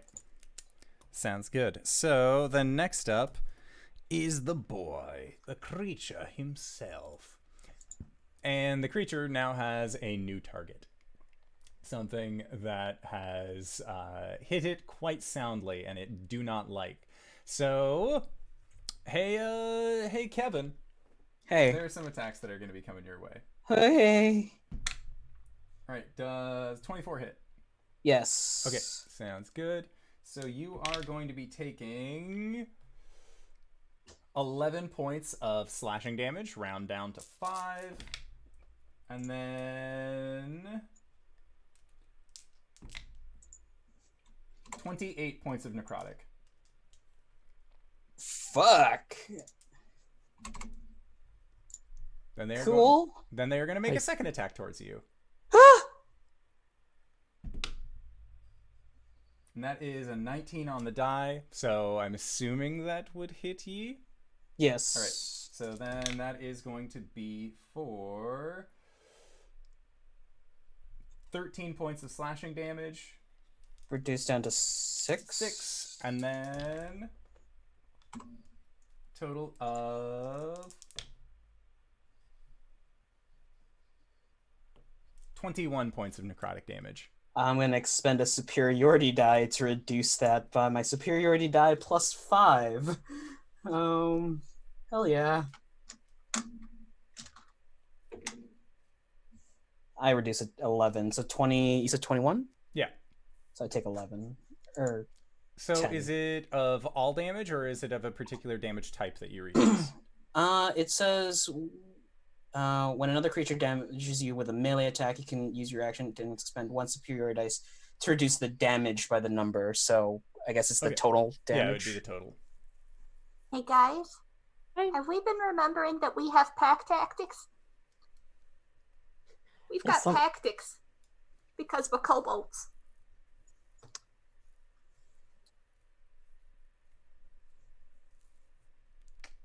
I don't know what you guys are. I haven't attacked. Alright, so that was it for that creature's turn. Yeah. So then next up, Sod. My name's Sod, and I'm here to fuck shit up. Okay. Yes. Okay. Zombies. There's still 2 of them. Yes. I'm coming back for them. Zombie number 1. Oh wow, 2 17s. Yeah, Let's see. Okay, yeah. 6 bludgeoning damage, extra attack on the same guy. A 12 probably doesn't hit. A 12 does actually hit the zombos. Woohoo! Okay, so that's a 7 bludgeoning damage for him. I'm going to continue and go for the next zombie with my flurry of blows. It's an 18 on the die. 8 bludgeoning damage, and then another 18 on the die. Another 8 bludgeoning damage. Snap. Neum. I keep going. Okay. The 2 zombies are still alive. They're still unalive. They're being held together, but they look very worse for wear at this point. So then back at the top of the round, Kevin. Hello, everybody. Back on the big guy. I'm going to use. So I'm going to use my lunging attack, superiority maneuver, but I'm not going to use the 5-foot reach. I'm using it to attack the big guy, so I can get superiority dice on it. Okay. So on the first attack, it is a 16, 25 to hit. Yeah, 25 hits. And then my extra attack is 20. That'll hit. And then, fuck me. Sorry. 7, and then 5, 12, 19, and that dice is gone forever. 5 is 28, and 4 is 32 points of slashing damage. Okay. And I'm going to use a bonus action to use Second Wind. Seems good. Hell yeah. The boy is still up. Oh boy. He looks hurt, if that helps. He's got a lot of kobolds dealing some damage. Alrighty. Next up, Gwen. How big is this boy? He is large. He stands 8 feet tall.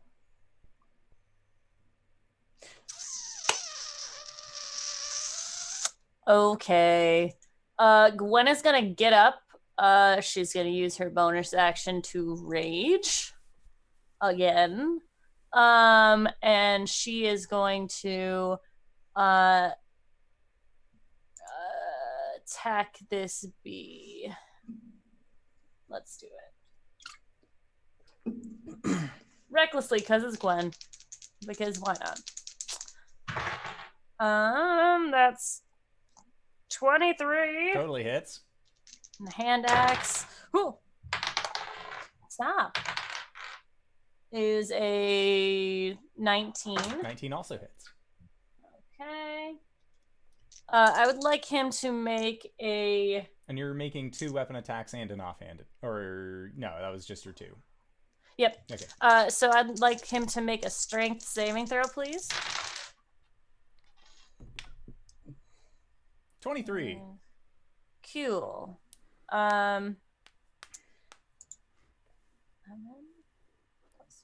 16 plus 4 is 20. 22 damage. Okay. Still up. And yeah, I expended a superiority dice, but he did not fall. Tripping attack. Tripping attack. Nice.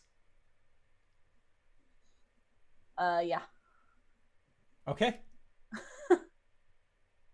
Sounds good. So that was Gwen. Next, What? Gwen. No, sorry. Somebody whispered something. I didn't see it. Oh, I'm being stupid. Sorry. Okay. Next up, Rosemary. How's the dude looking? He's looking really fucked up, but he's hungry. That tummy can never be full. There's no tummy. Or wait, sorry. There are 2 zombies that go before Rosemary. Yes. So they are going to... They're actually going to try and stab out towards Gwen at this point. Or no, because they're near Kevin, so they're going to try and stab out towards Kevin. So that is a... Kevin and Sod are just beating him up, but they'll go after Gwen. That's fine. Yeah, exactly. They can't catch Sod. So does a... modified 20 hit? Yep. Okay. That is going to be for 11 points of piercing damage. Okay. And then second is a 19. Hits. And that is for 9 points of piercing. -5. So 2. Cool. Nice. Yeah. Right. Gray Skull shoots out and takes part of that blow. Nice. All right. So next up, now it's Rosemary.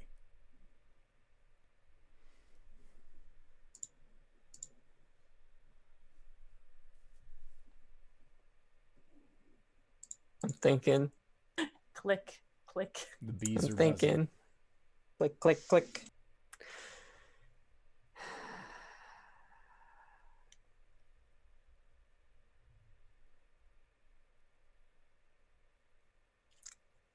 There's still the 2 zombies. Yes.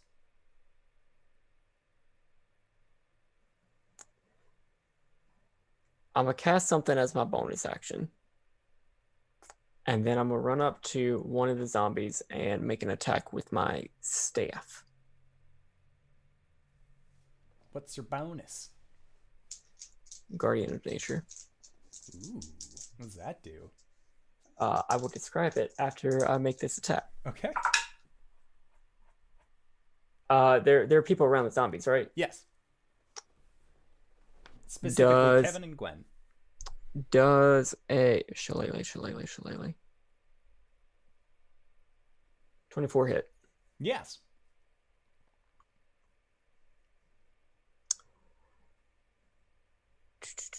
Where's the spell? Where's the spell? Here's the spell. So as Rosemary is coming across, they look really hurt. Like on a scale from 1 to 73, they're at like an 8. But the flower crown around their head, it just starts to like bloom a little bit more down her back, or down their back. Their skin becomes a little bit more gnarled, and instead of just looking like this dusty rose, it almost looks like purple heartwood. And as she whips out with this like clover and honey staff, I need to figure out what the damage of that is.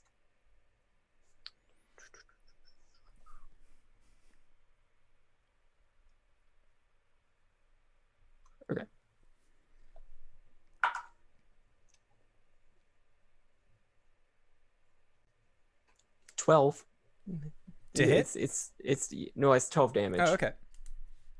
on a zombie. And let's see. Is it radiant or anything? No. It's all right. They died anyways. They didn't make the save. That one go down. I'm getting some temporary hit points. I get 10 temporary hit points, and there are other effects. Let me read those right now. I will make Constitution saving throws with advantage, Dexterity and Wisdom-based attack rolls with advantage. That would have applied here, but we already have pack tactics. And while I am on the ground within 15 feet of me is difficult terrain for our enemies. Nice. I dig it. So like as Rosemary's stepping, like where their feet like hit the ground, it's just like you see roots immediately like sprout out, and these tiny little like rosemary sprigs start coming out of the ground. Nice. I dig it. So, next up, the biggin.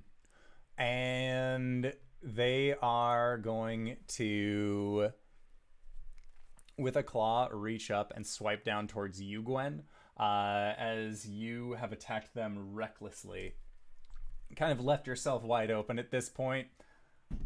Also, there are two people who are glowing when they're attacking this guy. He likes shinies. So that is a 26 to hit. Mm-hmm. All right, and so that is for 10 points of slashing damage.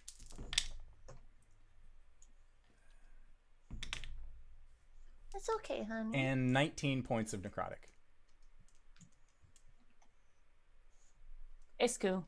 All right, and then Kevin. You're also going to be getting a smack. At disadvantage. Okay. Well, you can't go lower than 1. So, does not work for the duder. So yeah, as he's going to attack Kevin, Gray Skull just flares out in this bright light and distracts him from it. Okay. I'm gonna expend a superiority dice to riposte the miss. Sure.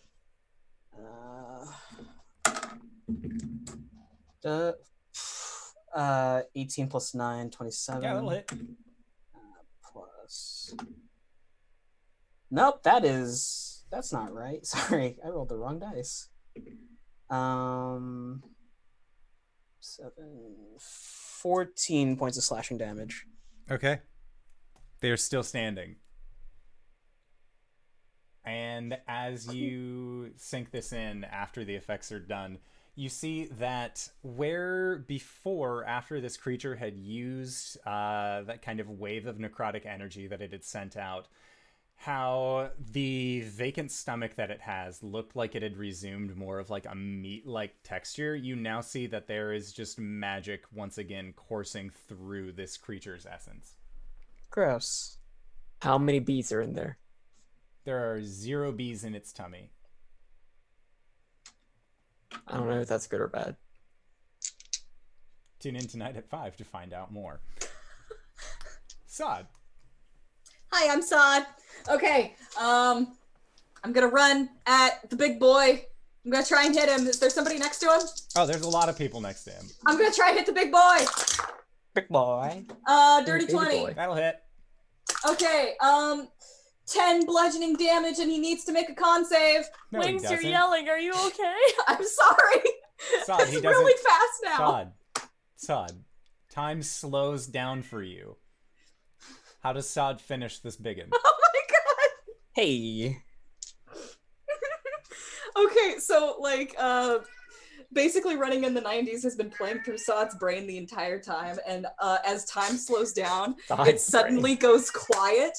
And Sod finds the stillness of his own mind, and he says within himself, "Neither snow nor rain, nor heat nor bees, nor gloom of night stays these couriers from their swift completion of their appointed rounds." And then he punches the thing, and it explodes.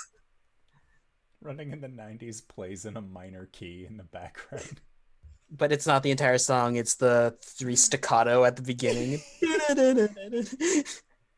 So yes, the lot of you watch this creature look like it is getting ready to send out another wave of necrotic energy, and then there's a blur, and the creature stops, and a shower of viscera explodes into this cavern as Sod just runs past it like the streak that they are. Gwen, you watch as this thing just explodes in front of you for seemingly no reason. And there is still a zombie left, but it's pretty easy for, I'm assuming, Kevin to make quick work, as Kevin, you are next up in the initiative order. I've got 3 more attacks, baby. Oh yeah, Sod. We'll just say that this is, like, again, part of your slow motion zoomy. This is Fry having achieved 100 cups of coffee. This Quicksilver in the kitchen scene in X-Men. Exactly. And as all of these things explode around you, suddenly Sod is, like, standing much farther away than you had initially seen them, Gwen. And you hear Grayskull go, "Oh, what the fuck was that? It was so cool." Oh my god, that was again. That was ridiculous. I'm here for it. Gwen is going to take a second wind real quick. Thought is vibrating like a chihuahua. See, Sod, I knew it. I knew you had it in you. No, what do I have in me? You did Get it. out! Oh my god. Kevin, are you okay? Kevin has wiped the scimitars, placed them back in their holsters, and takes his glasses and flicks them and puts them back on his nose. I'm fine, yes. Solid. Rosemary, thank you for the heals. Uh-huh. I'm sorry about your bees. You're just staring at a pink tree right now. What? Rosemary is a pink tree. They turned into a tree during the fight. Oh, shit. Is this a bad tree or is this a good tree? It's a rosemary tree. Let's sauce. Oh. I'll wheel drop Guardian of Nature. Oh, boy. What the fuck was that? We are an award-winning arborist. Oh, gods. No. The creature, this thing. She kicks it. You mind giving me a little bit more heals on there? Okay. I'm gonna do an intelligence check to find out what this thing was. All right. I'm down to 3rd levels. Welcome 4. to my life. A 4? My god. This was probably a drow. The drow are infiltrating. What? What? 19, Gwen. Thank you. You've recognized these pointy ears, the pallid skin. Clearly this must have come from the Underdark. You've This heard they wasn't eat Caelum, right? babies. Oh my god! We killed Caelum, you bastards! All right. You guys did a great job. I'm very proud of all of you. Somebody We have a has to job warn to the do. others. Come here, big boy. I'm sorry. Where's the mechanism? It was just at the end of the room. Okay, I'm gonna go do that. Okay. Brace yourselves! Rosemary, Kevin, and Sod, you know that this mechanism would take at least 5 kobolds, all moving in unison to pull this lever down, but you see Gwen just, like, one-hand it.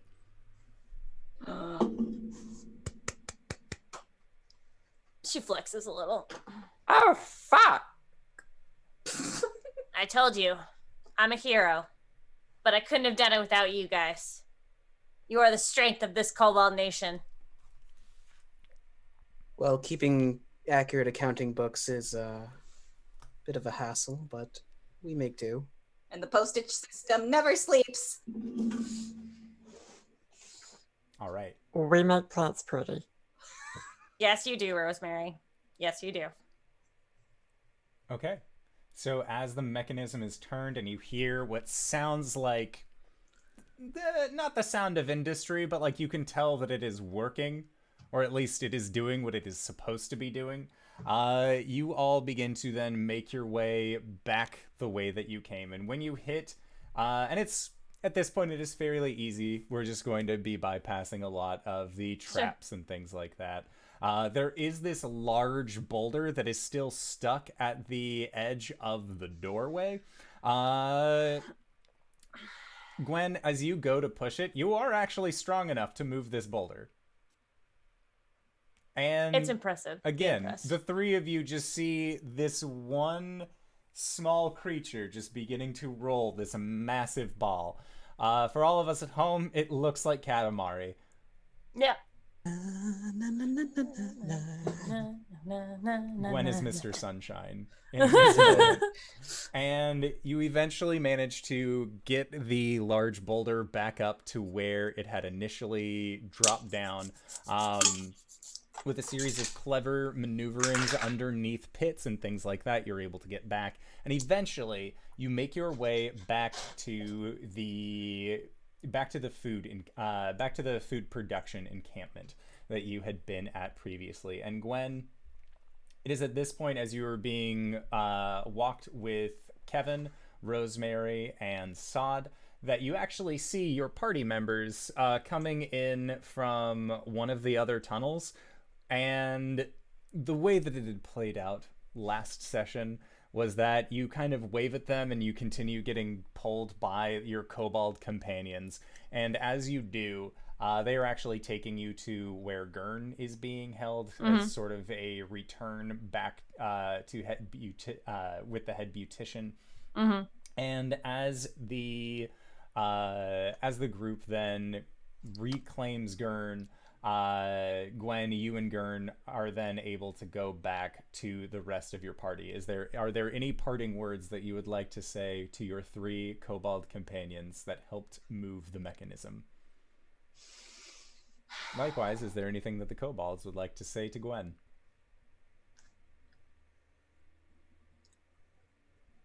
Bring the dragon back.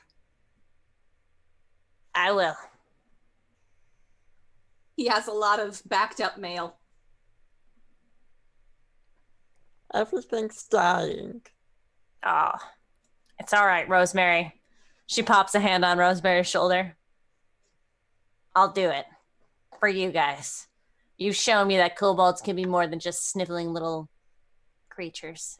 And Gurn just looks at you like, what the fuck? Kevin gives her the same look. Does not make eye contact with Gurn. Look, guys. The fuck? Sod is not capable of receiving insults. You were too fast. That's separate postage. I'm proud of you. Thank you for all your help. Don't die out there, Gwen. I'm Haven't sorry. yet. Do not die out there. Haven't yet. I don't intend to. And with folks like you, I know I have someone watching my back. We're still not Bronzeguard. Sod is Gwen is not phased. Sod is verklempt and saluting, and he will jump forward and hug Gwen. Oh, Gwen will hug Sod back. You're my favorite. All right, bye, guys. All right, and Gwen, as you and Gurn make your way towards the rest of the Four Keeps group, that is where we are going to call it for tonight's session. So I would like to say thank you to everybody who decided to stop on by. I love Dungeons and Dragons. This was a good session full of traps and bees and all sorts of wonderful things. So, RJ, where can we find you? What do you do? Hey everybody, I'm RJ here on the channel, but you can catch me at RJustice282 on Twitter and Twitch, where I tweet about the nerdy things in my life and sometimes play a video game with some of these lovely individuals. You can catch me always on Mondays here as Caelum, the Shatterkai Wizard Cleric. On Tuesdays, we're going to be playing Root, the tabletop RPG game run by GB. I'll be playing a raccoon saboteur, the Saboteur, and he's going to be an arsonist. You can also catch myself and LBHackEmUp this week on Sunday over at G Game Night's channel, where we will be playing Pursuit of the Black Kestrel. I play an orc. He's pretty cool.